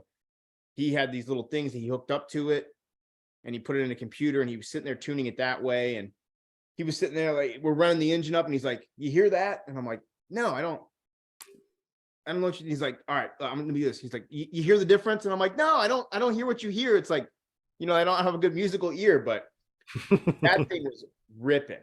And he only made one. He wasn't into the mass production. He all of his orders were custom, so it wasn't going to work out for customers and stuff. But yeah, he put a high, they call it a high pressure carburetor on there, and that thing was amazing. So it would spool up with a Helix prop just as fast as a normal Vitarazi spools up with an E prop. That's how responsive it was. So Interesting. Great. All right. Next. So Never Trust a Skinny Chef Shane wants to thank you for helping him with his pulley setup on his wing. But then he was also wondering if it's safe to do a horseshoe with a paramotor during flight. He wants to do it outside of the SIV. which wing is it? He never mentioned that. I Hopefully got he it. will. Yeah, if you want to ask me that, what wing you got, Shane? Yeah, there's a little bit of a lag, and I see that he also asked another thing, asked our guest how his pet pig is doing. So we'll ask you about that while we're trying to get Skinny Chef to let us know what kind of wing he has. Scipio, our pet pig is doing good. Scipio? Yeah, Scipio africanus. He- We named him Scipio because there was this Carthaginian general that was just kicking the shit out of Rome in every single battle for like 8-9 years. He was just a tactical genius, and he would bring these big old elephants into battle and just run right through the Romans.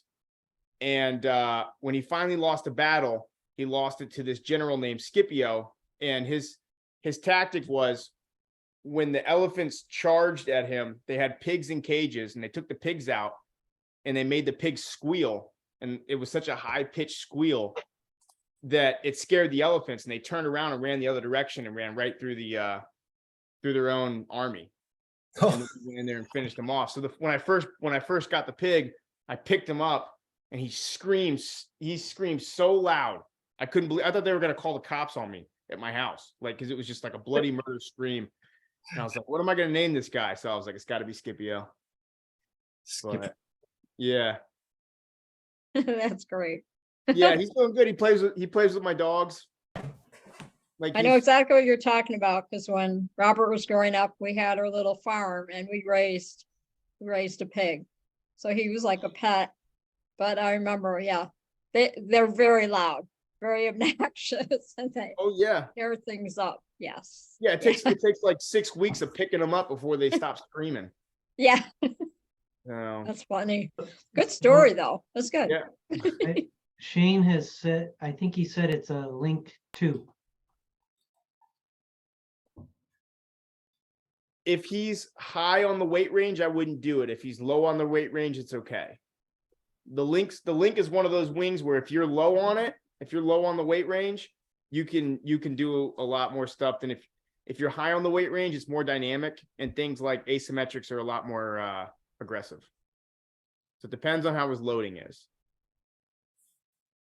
But if you're highly loaded on that wing, I wouldn't do it. What altitude would you suggest to be able to do something like that if you're going to be paramotoring and trying some sort of SIV away from an SIV clinic? Minimum, absolute minimum, 1,500 feet. Because you want 500 feet to try and sort it out, and then 1,000 feet to start worrying about your reserve. So really, the higher the better, like 5,000 feet and higher, just to be able to do the acro, just in case something screws up. Yeah, I tell Shane, if you want to do it on the link, I'd say first just come out, just come out for like a tow or two. Like if you're stopping by, dropping a wing off or dropping a harness off, or whatever, come out there and just jump in for like a day class, and we'll do that stuff. It's better over water, it's safer over water. And if he wants to do it on his paramotor, you can fly your paramotor up, and then I'll just be on the boat. And if something goes wrong, then you still got the water. So. I don't like pushing anything when you got the tools, Walter's asking, does the square corners of the SkyTap Angel frame pinch big boy arms? Like if you're a bigger guy, does the square corners of the cage, I guess, is what he's saying, does it pinch Get in the way. bigger guys? Square corners. Like, I think he means in the comfort bars. That's Oh, probably what he's talking about. That's what I would think. We have ours angled, whereas like the flat top comes out and it goes over, and then ours is angled so it's smoother. Ah, I've never had any pinches or anything on my SkyTap Angel. I can do all sorts of weight shifts with my body and nothing pinches. So, and that's when I was flying, and I was a big boy when I was flying that too. Any other questions? Yeah, James is wondering what topics are you going to cover in your Bad Apples workshop or seminar? I'm gonna go over a lot about like the things to avoid, like such as negative spins or getting out of spirals. I'm gonna go over a lot on like how and where to throw your reserve. Like like some people throw down, I like to throw up and out. I have a little bit different method of throwing my reserve, so yeah, just Cool. Is there a difference? It was a lot of good information last year. yeah, kind of like the highlights of like the ground schools, what I'll go over. Like the things that are you're most likely to encounter. Is there a difference in throwing a reserve if you are free flying or if you have a cage behind you? free flying, you can get a little bit more. You can drop it back behind you a little bit more and throw it. So yeah, you can throw a little further and easier without a cage.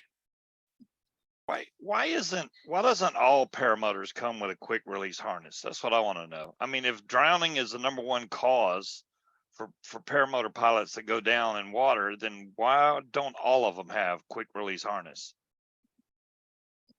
Man, you know, I got my suspicions as why that is.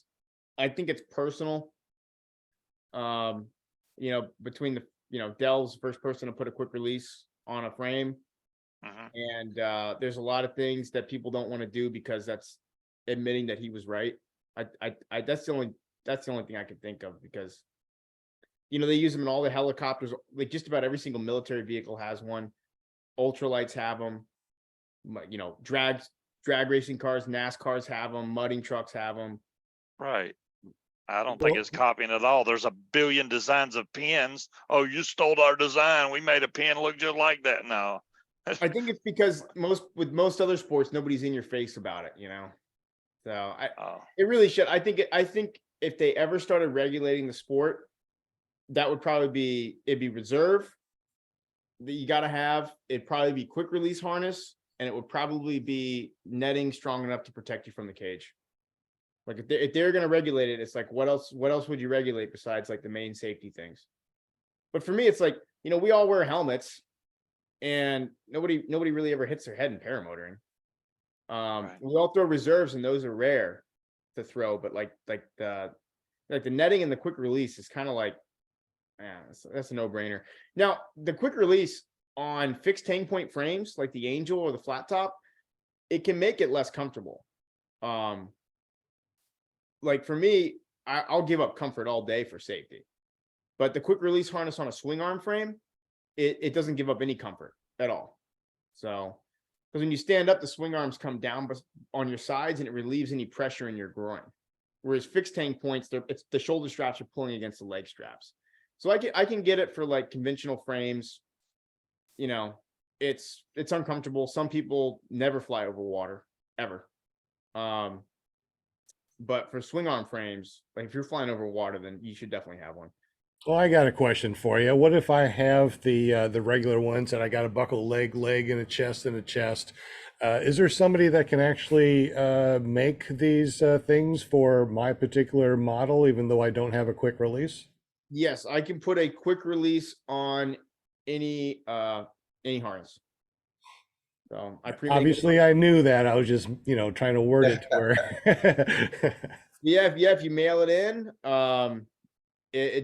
most of our sewing and rigging stuff takes a couple days, so we usually have it in the mail 48 hours later. But I cut off all the old buckles and put the new quick release on. And what does that usually run? That's $150 for our version 1, and for the one that's like you grab it and twist it is $175. And I've had people send me their free flight harnesses that have come out and done SIVs. I've actually had them send me their free flight harnesses to get the. Man, that's a good deal. I need to send here's my harness. I want a quick release. Yeah. And then I bring out the sewing machines to fly-ins, and I pre-make all the quick releases, so I don't have to go through the whole process. Because if I just do one, it's like an hour and a half. But if I pre-make everything, I can put it on your harness in 20 minutes. So I bring that out at the Nice. You can do it right there. And I bring my line making sewing machine, so I make lines for people right there. And yeah, Just gonna have to drive about 30 hours to get to one of these fly-ins that you go to, I'm sure. Well, besides Florida, that would be a little closer, I guess. So you're going to the Bad Apples fly-in? Oh yeah. Any other fly-in that you're going to go to with your equipment? Swanee. I'm sorry? Swanee. So you're going to do Swanee and Bad Apples this year, yes? Yep. And then I'm contemplating Moonshiners. And then you have that one that's coming up that Skinny Chef was talking about. I'll probably go out to that one and bring all my stuff out. Fly it for gauge. And then there's one I want to try up north. God, who's putting that one on? There's one that takes place at the end of summertime, middle summertime, like right after Bad Apples. I want to go up there to that one this year. Dave Purden flying. That's the one. That's an awesome fly-in. I've heard about that one, and that's that's East Coast. So You will Yeah. love All right. Any other questions in the super chat? it. Yeah. Let's see. So, okay, David Wolf. Well, first of all, I guess I missed Dave Ruff's question. How do you get a student to do a nose down? They scare me to death, but I want to face that fear. First we do the spirals, and we do them like the way that we judge how, like a 5, we do like 5 gears in a car. Like 1 is just a mellow spiral, 5 is flat down. So what we do is we bring you up to 3, and then we make sure you can back off to 2. And then we make sure you can exit straight from 3.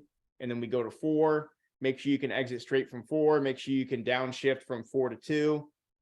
And then usually on flat downs, we just go flat down for just a second, or like half a rotation. So we hang out at 4, and then we just bump the nose flat down, and then we exit. We don't like to hang out at flat down. It is an amazing experience to do a flat down spiral. And the Yes. G forces are insane. You just normally don't feel the G forces when you're flying paramotors in a flat down spiral, and it will wig you out for a moment. Yeah. You gotta learn that. You gotta learn how to exit. And you know, the other thing is, like, you can do like a gear 4 where you're spiraling around and you're pulling some G's, like a good amount. And then if you actually add outside brake and a little bit more inside brake and keep it at like the angle of 4, you lose G's because you're actually slowing the whole glider down. And but you're maintaining the steep spiral as well. So we make sure that like the different methods on how to slow it down and how to back off and how to exit. So There was another question in here, and it was asking about, had anybody ever blacked out in the SIV? no, but once you go around past like 3 rotations, and then I start calling out reserve, sometimes people freeze up or they don't listen, and they'll go around like another 4 rotations, and then they'll throw. And in my mind, I'm like, okay, he might, he's getting there, so there's been times where I'm like, guy's not reacting to what I'm saying, he's spiraling, and then the reserve comes out. But there's been, I think, 2 times where I was like, I'm screaming reserve, and it comes out, and they're not quite aware of, they're like, yeah, and I'm like, man, that was too many rotations, dude. Like, what took so long? And they're like, well, I was trying to get out of it. But yeah, that's happened, but nobody's blacked out because we don't use gliders that are that powerful. Like we like to use real safe gliders so you can do some crazy and stupid stuff and it's going to save you rather than pushing it. Usually when you get to those gliders that can pass you out, you're very far along that process. Like we've had some people take out some hot gliders, but they were not first SIV. They're usually excellent, or they're always excellent pilots, and they always know how to handle themselves in that stuff. But we discuss everything before you do it. So if you do something that we didn't discuss, that's when I start flaring up, But if anybody came to me and they're like, yeah, dude, I'm going to take this hot wing and then do four flat. And I'm like, no. Like, you get 1. Like, if you're going to touch the nose down, you get 1. And after that, I'm in your ear telling you to get out of it. And then if you go around 2 more times, and I'm assuming that things are getting too hot too quick for you, and I'll start saying reserve throw. So. That's interesting. Dewey Milstead said, where would you recommend mounting a reserve for a trike buggy? On your side. If you can get it like in front of you, but don't put a reserve here. They say after 4 Gs, you can't lift your hands up. I was told this by an F-18 pilot. So once you pour full Gs and you bring your hands down, you can't get them back up. And if the reserve is behind your head and you're in that situation, you might not be able to get it. Plus, you can't see it. Like if it's on the side, you can look over.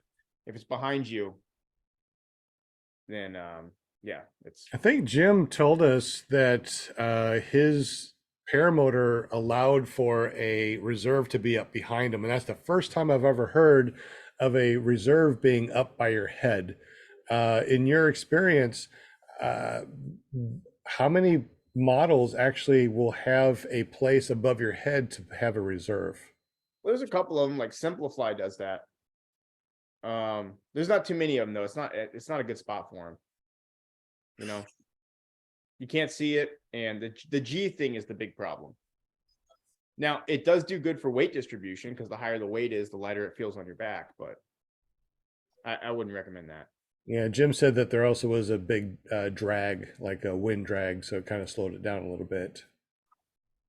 Yeah, and it's blocking your prop. You know, your prop needs to eat, so you're cutting off the air from it at the top. So Interesting. Jim, was there any other questions in the super chat? I think we've got pretty much everything. I mean, there's a lot in here, so we definitely could have missed something. Yeah, I'm sure we did, man. They were burning it up. Plus, I've got 2 or 3 chats going on the side here too. So there was a question from David Wolf. It was, since we learned full stalls on traditional gliders, what happens if we need to stall on our reflex wings? What do we do? So I would stuff it, hold it, and throw. I would stall it and then throw from stall. Like, especially if it's a hot wing. Like if it's like a spider or something, you can get out of it. You might be in a riser twist, you probably take a frontal. But if I went in on something like a real hot wing and I went negative, rather than finding out what's going to happen when it reopens, I would stuff them. I would stuff the brakes, put them both in one hand, and throw my reserve.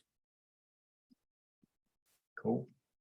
And then Racing with Paramotor says, what brand model quick release buckle is used for the version 2? I don't know the model brand. It's the same one they use in the NASCAR. It's rated for 5,720 pounds. Okay. So I see. Never Trust Skinny Chef Shane said, Andy told me to throw a reserve, but I didn't. I was able to work it out. But when I landed, he said, great job. But next time, if I say throw, you better throw. He said, true story. Mm-hmm. Shane wants to know if you're going to meet up with him Saturday so he can drop his wing off for his yearly. Andy. maybe where we meeting up? At the farm, My farm? I guess. That's what he said. Guess so. It's funny. So if I wanted to send in my wing, what address do I send it, and where do I go to look at all the different things that you do? You got a website, I assume? Yeah, we got 3 of them. We got SkyTap Paramotors for the engines, Skylab SIV for the SIVs, and then Paraglider inspection. But yeah, you sent it to 726 Lithia Pinecrest Road. Just include a piece of paper with your name, your information, so I know how to get a hold of you in case I find something. Because, you know, when we're going through the tests, the first thing we do is the porosity test and the ripstop test. And if either one of those fail, then we just stop the test. And then we only charge you $50. Because there's no sense in going through the rest of the wing because the canopy's shot. And then the next thing we do after that is the line brake test. And then if that fails, then we'll call you up. You know, like if you only have like 20% porosity left on your wing and then your lines are bad, then you probably want to think about retiring your glider rather than replacing the line set to only fly it for like another 40 hours. So, yes, you want to include that piece of paper. So if I find something goofy, I can get a hold of you and we can either order a new line set or we can, if you're like, nope, continue with the whole test, you know, So in your opinion and your professional opinion, obviously, how long does a wing last, and what will cause it to be destroyed quicker, and what do you do to preserve it as long as possible? well, I mean, you can have a wing that'll last 15 years. Like I have a wing that's, I think 16 years old and it passed with like 300 on the porosity meter. I couldn't believe it, but it's a heavyweight material wing, which lasts a lot longer than a lightweight material wing. So it depends. The worst thing for your wing is sand. Second is salt water. Water is not good for the wing, but if you dry it out properly, like in the shade and quickly, then it'll be fine. If you get your wing wet and then you store it in a hot environment, that'll destroy it very quickly. If you're flying, it's kind of like a car. If you drive it really hard, you're going to wear out things quicker. You wear out the canopy quicker, you wear out the lines a lot quicker. But there's a big difference between lightweight wings and heavy material wings. Like I prefer the heavy material wings because they hold up twice as long. But all the real high-end competition wings and stuff, they're all lightweight. So it's going to wear out a little quicker. Plus it's going to be a smaller wing, you know, so if you're flying like a 18, that's going to wear out a lot quicker than if you're flying a 25, just because there's so much load distributed over a smaller area. So there's a million factors that go into it. Yeah. So what can you do to make sure that your wing that you have right now will last you for many years in the future? Don't store it in your car, store it inside your house. And then if you launch in the morning and it gets some moisture on it, or if you pack it up and it's wet, then when you get home, just kind of open the bag, and you don't have to spread the wing out, but just kind of like let the wing air out, let it get that moisture out of there. So a good thing to have in that particular room when you're trying to do it, maybe having like a dehumidifier. No, your air conditioning will do it. You just don't want the water sitting there and like pressing, you don't want like standing water. But typically, if you just open it up a little bit, the air conditioning will suck it right out. What's the problem with storing the wing in the car? I'm just wondering. Hot. The Oh, heat. okay. It's cold right now, so because my wing's out my car, and I'm like, damn. Yeah. The materials are temperature sensitive for sure. Okay. And packing up your wing matters. Like if you take the time to pack it up nice, it will last longer. So because like a lot of where you lose the porosity is sometimes it's the protective coating coming off, but also like the fabric actually starts to like kind of separate a little bit. You can't see it, but that's where the air comes in. And it's just the other thing, like lightweight materials, the ripstop squares are 4 times bigger. Like a heavyweight material glider will have like a square like this, and then a lightweight will be 4 times bigger. And it just doesn't hold the material together like woven as tight, and it'll start to separate a little bit quicker. So like a single skin wing wouldn't last as long as a heavier traditional wing. Right. Generally. Generally, like the easier they are to kite, the less long they last. Like the ones that are really easy to kite, a lot of times those are like super lightweight material, and those will wear out a lot quicker than a heavyweight material. And then you have the wings that are like the older ones. Some of the ones that are like 15 years old, and they're built out of such thick material that they're still good because they just built them a lot tougher with like they weren't going as much for the weight. Like the lightweight stuff becomes more popular as time goes on, just because it's, lightweight material wings actually outperform. You can take the same wing, and if it's lightweight material, it'll outperform the same wing that's normal material. So that's why they like a lot of gliders, they make the underside a lightweight material because it's not as exposed to the sun. But there's like some phenomenon where the lightweight materials for some reason are faster. And there's that's weird. And then this is weird too. Bigger gliders. This isn't true for paramotoring, but in paragliding, when you're inside the weight range, bigger gliders are faster. So like if you and I had the same wing, Sean, and we're both right in the middle of the weight range, but you had a bigger one than me, but we're still right in the middle, your wing's going to be faster than me. So like the big guys have an advantage in competitions on bigger wings. Like the Enzo, like the wing you basically need to place in any paragliding competition, the large Enzo is 3 kilometers an hour faster than all the other sizes. Same wing, same loading. Right. You heard it here, guys. Grandpa has a bigger one than Andrew Fuller. Yeah. All right. Hey, Dave, there's one other question. Well, 2 others. But David Wolf, this is referring to the stall. He's saying, what about a drift air? So are you saying there's no saving it? Yeah, stall it and throw it. Stall it and throw it. Yeah. Definitely on a drift air.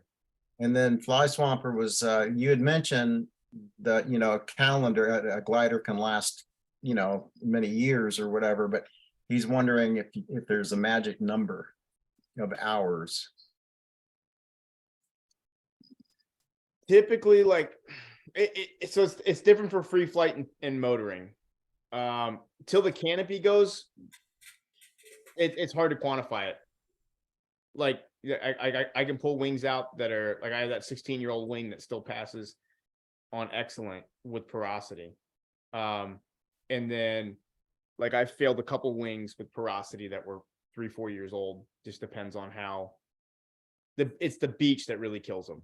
But it depends on how long you let it sit out in the sun and stuff. But 10 years is what I'd say. So like with reserves, the rule on reserves is after 10 years, you get a new reserve. Just from the material starting to go. Even though it hasn't been opened or deployed or whatever. Yep. Okay. Yeah, no matter what. Yeah, 10. And also you don't really want a 10-year-old reserve because the technology in the last under 10 years is so much better, right? 10, 12 years ago, the rounds used to oscillate coming down. Now the rounds, they barely oscillate. Whereas that's why they came out with squares, because the squares stopped the oscillation process, but then the rounds got better.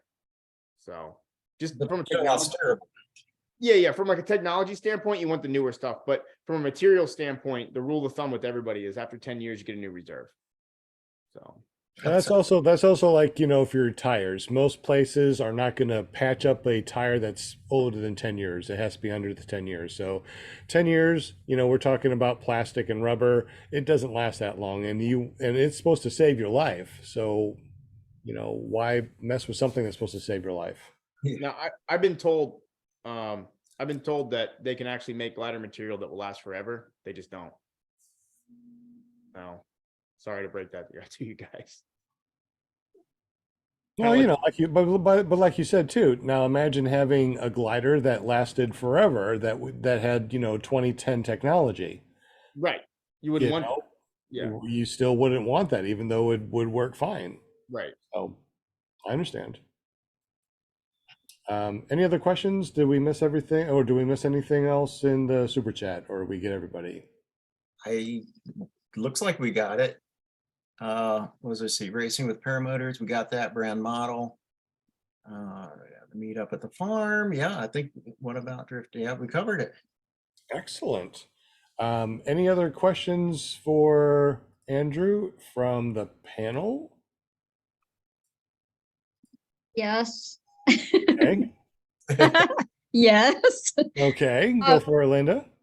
Okay, so Andy, have you done much trike flying? Not much. Have you done it before though? Oh yeah. Yes. Yeah, but probably my last 3 times on a trike was flying somebody else's stuff. Where they're like, Okay. "Hey man, try out the new trike," and I jump on it. So you can do tandems on the trikes if you want. Oh yeah, no, trike's a lot easier, especially with tandems. Okay, so you prefer trike tandem as to paraglider tandems. No, I prefer foot launch because it's more fun. Oh, okay. Yeah. Oh, but- really? I would For- not be good at that. Yeah, Running full yeah, speed. you'd be fine. Yeah, you'd be fine. That's why Well- the trike, you just, when I went on my first, trike tandem in May.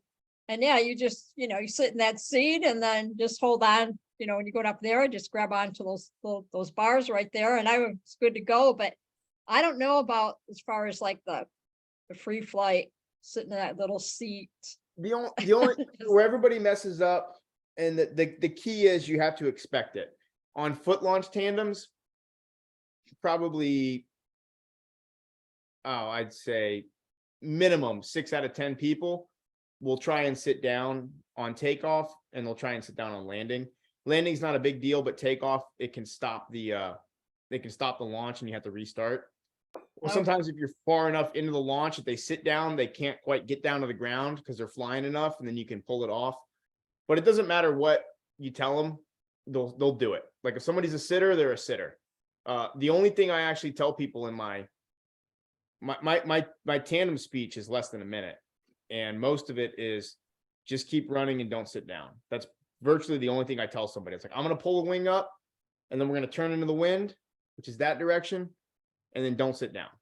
And even if that's the only thing I say, it's still 50-50 they're going to sit down.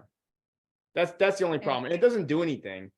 Oh. If you get a strong cage, you don't break anything. You just like, they sit down and you're like, hold on, get up, you know. Sometimes you get them to stand back up and you can just keep running again. But Racing, Okay.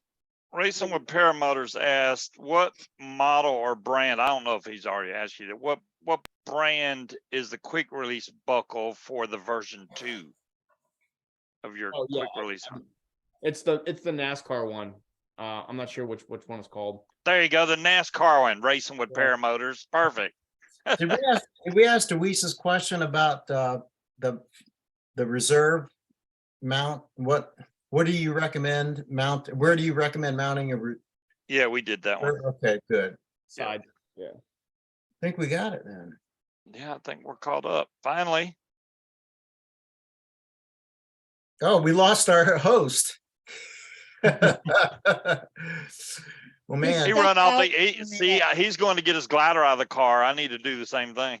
I know, He's right? like, oh shit. He's gonna send it. He's We were talking back. about you, Sean. Man, it's been an awesome show, Andy. I Yeah. mean, I learned a lot. I mean, I'm did. glad we do this so you can learn something every day, you know? Yeah. No, this is Yeah, thank great. you very much for coming on.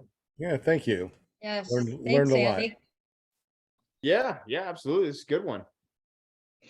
Well, I All guess now I can share you with Robert. I told Robert, you can't have him on your show till I have him on my show. Yes, Mom. yeah. We have So, we had an understanding. so can you tell us a little bit about, or can you tell us how to get up with you for all your different businesses? And we will send you off since it's after 9 o'clock my time, Central Standard Time. You can contact me on Facebook. You can get a hold of me through one of the websites. To be honest with you, I like when people call me. Then we're not messaging back and forth. The phone rings, they tell me what they need or what they're looking for. We ask all our questions, we get it out of the way real quick, or we can spend an hour talking. But preferred if you give me a ring. But yeah, Facebook is easy. You can email me through any one of my websites. And for people that are listening to this right now, they're like, okay, I want to call up Andy right now. What is your phone number? 813-391-0237. So now you got his number, 867-5309. You'll remember that forever. Well, thank you so much for being on the show, bud. And thank you for being on it every single year. So that means that on our 5th year, you're going to have to come back again and tell us about your next adventure, your next business, and the next thing that you're going to be doing. Yeah, sure thing, bud. Yeah. Absolutely. Well, thank you so much. We definitely appreciate you. And you're more than welcome to leave if you need to. We're going to go ahead and say our goodbyes to the world, and then we're Audi 5000. So thank you very much. We definitely appreciate you, buddy. And all your Yes. links are down below. So if you want to get up with Andrew, just use any of the links down below. Excellent. All Yeah. right. So our official sponsor is Jim from Canada A. You can find him over at carepp.com. Tell us a little bit about what you do and what you can do for us. And I think there's a discount code if you mention somebody's name. Yeah, sure. I can help you with all your printing. And at this time, I don't know how you would save more money. I mean, Canadian dollar is in the tank. So I don't know if I should give anybody the PPG Grandpa discount. My, oh my. You guys are already getting 30% off just in exchange rate. But if you use the PPG Grandpa exchange discount, you get an additional 10% off. And also, we're going to do a spinning wheel of things in probably in about a month or maybe a little bit longer for a Salton Sea fly-in calendar. So anybody who goes to ppgcalendar.com and signs up for the website will get entered into that draw for the calendar. So if you go to ppgcalendar.com and sign up, you'll get entered in for that draw once it actually comes about. That's cool. Hey, do you Yeah. do t-shirts? Do I do t-shirts? I asked you first. Every once in a while.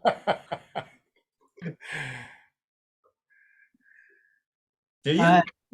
I can do them. I don't do them very often, but I can do them.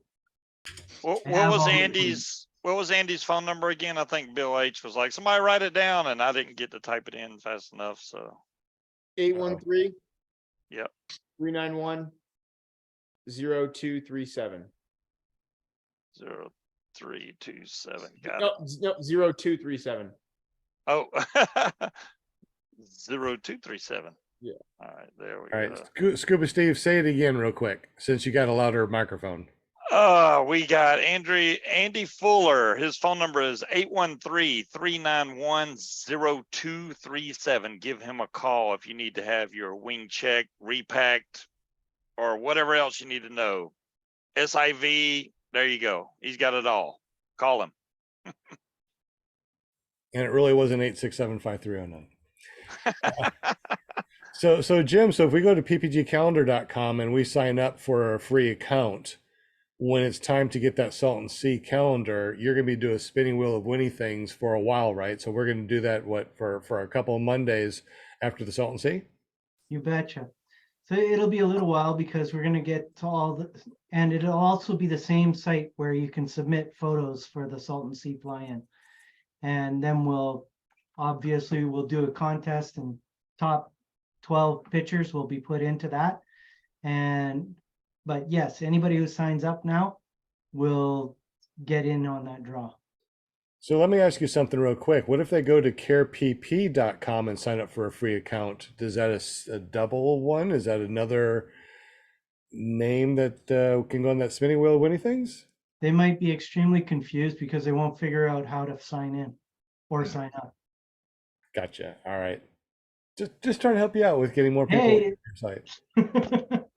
They'll be good. they'll be like, Jim, where the heck do I sign up? So I like that. Also too, so if you go over to paramotorarkansas.com, sign up for a free account. We'll also add all of your names to a second spinning wheel of Winnie things to get a free calendar. Sounds good. Exactly. All right. Well, thank you very much for everything that you do for us, Jim. And obviously you have maple syrup smelling money up there. And if you haven't been to Canada, you better go there and sniff some money. And then go over, check out carepp.com or check out his crazy shenanigans at careppg.com. We also got Will Fly from Will Fly PPG with a puppy on his lap. Yeah, my dog, my wiener. Yeah, little black Hey, wiener. this is a family show. We're not going to show wieners on your lap. Come on now. So you do just the tip. We do you do amazing videos. How do we get up with you on your YouTube, and what do you have in store for the next couple of videos? Well, just last week was just the tip 6.0. Next week or the week after will be just the tip 7.0. So working on it. And yeah, you can go to youtube.com/willfly or just go to willflyppg.com. And every video I make is made 100% by yours truly. So yeah, check it out. And if you like what you see, subscribe and hit the bell notification, as Sean says. Absolutely, hit that bell notification. So you're saying that you don't have an AI computer person? I don't pay anybody to do any part of my videos. None. That is awesome. And you do amazing jobs on your videos too. So if you haven't Thank been you. there, make sure you go to willflyppg.com, check out his videos, hit that bell notification because he puts out some good stuff. Made with love. All right, we also got Scuba Steve, and he helps us out in the background too. So, how you doing, Scuba Steve? And I'm I good. hear that you got a podcast on Friday nights. What's that all about? I do. I do a vaping show on Fridays. If you look up Scuba Vapes, you can find me pretty easy. I need to get with Will. You know, I'm gonna have to buy a van and get Will to decorate my van because his looks freaking awesome. I saw that van. I was like, man, I need something like that. It looks great. But yeah, or you can go paramotordude.com. That'll bring you over to my YouTube channel. I'm live every Friday night, 8 to 10 o'clock Eastern Standard Time. There you go. All right. Thank you very, very much. And of course, we got Linda Anderson. She's our PR girl. Do you have your pom-poms today, or are they stuck in a box away from the cat? Yeah, now that I have my kitty, yeah, the pom-poms, she would go crazy because she would think it's for her and she'd be like all over, you know, the noise and everything. So Well, but that'd be she's a great really- video. Do you do your pom-pom? She's like, ah. yeah, I know it'd be entertaining, wouldn't it? Oh my gosh. Now this was really fun tonight. I really had a good time. Monday nights are always cool, but there was even cooler because Andy Fuller was with us tonight. Thank you so much, Andy. We appreciate you taking the time and hanging with us for a few hours. And thank you, chatters and listeners. And I really appreciate all of you. Much love, much love. And you can find me on Thursday nights on paraglidingtalk.com with my awesomest son, Robert Michaels. And I'm usually hanging in the chat or in the Zoom, you know how I am. I crash his show every Thursday, but it's a lot of fun. So y'all enjoy. You have a great week, and I'll see you on the next one. Sounds good. I'm like good. really not good at this. Sounds good. Hey, Andrew Fuller, do you have your own YouTube channel? If you do, how do we get to it to see your flying shenanigans? SkyTap Paramotors. I don't really put too much stuff on there. I edit all my own videos too, and I don't like doing it, so I just don't do it. Makes sense. Will Fly, you guys do a podcast on Tuesdays. Tell us about that real quick. Yeah, man, if you want, it's called Paramotor Hangouts, Tuesday night, 8 p.m. Eastern. Shane, Mark, and myself get together. We're going to talk flying stuff and other paramotor related things. Just go to ppgshane.com. It'll take you right there. Absolutely. And you can go to your favorite podcasting app because recently they've been uploading their audio to their podcasting app, their podcast. So what do we search for? Paramotor Hangout, or what do we search for? Paramotor Hangout, Apple Podcast, Google, Spotify, you name it, should be on there.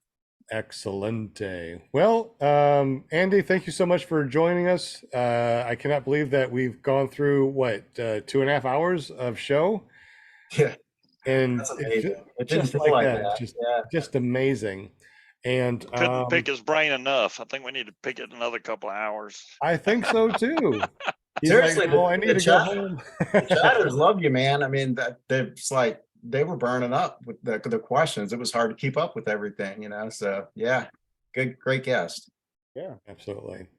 And if you want to get up with Andy or any of his businesses, like I said, I put the links down below. Make sure you go there and check them out. As a matter of fact, click them all, check them all out, and check out the SkyTap Paramotors and the Spartans. Check out the SIV clinics, and of course, when you're ready to get your wing inspected, make sure you send it to him. All right. Anybody have any last words before we say goodbye to everybody this wonderful Monday night? Nada? all good.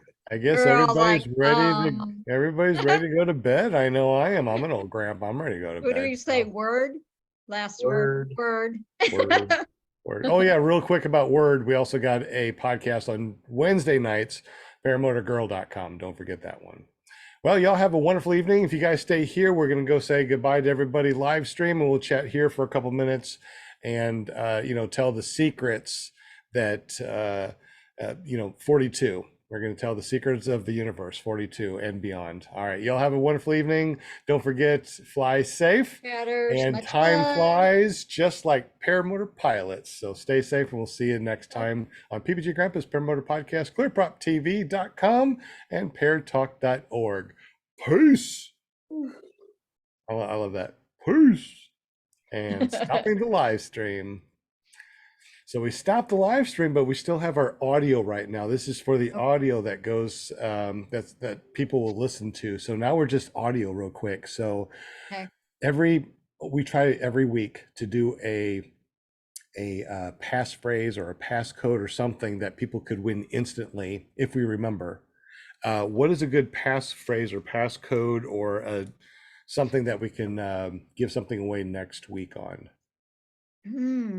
What was this pig's name? Yeah. What's the pig's name? Scipio. How do you spell that? Ooh, Skipio. Skipio.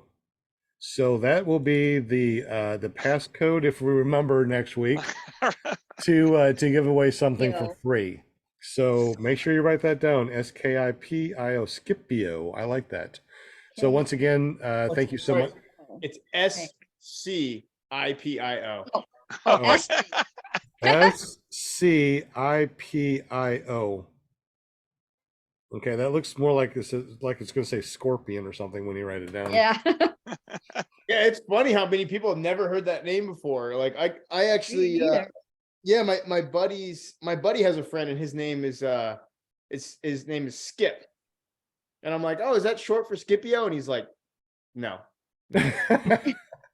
That is neat. I like that, Scipio. So you can spell it Skipio or Scipio next week to win in the super chat. So make sure you write that down, and we will, I don't know, we'll give away something, either a travel mug or a chase cam. Sound good? All right, for everybody that's still listening to us on your favorite podcasting app, we definitely appreciate you guys, and we'll see you next week on PPG Grandpa's Paramotor Podcast.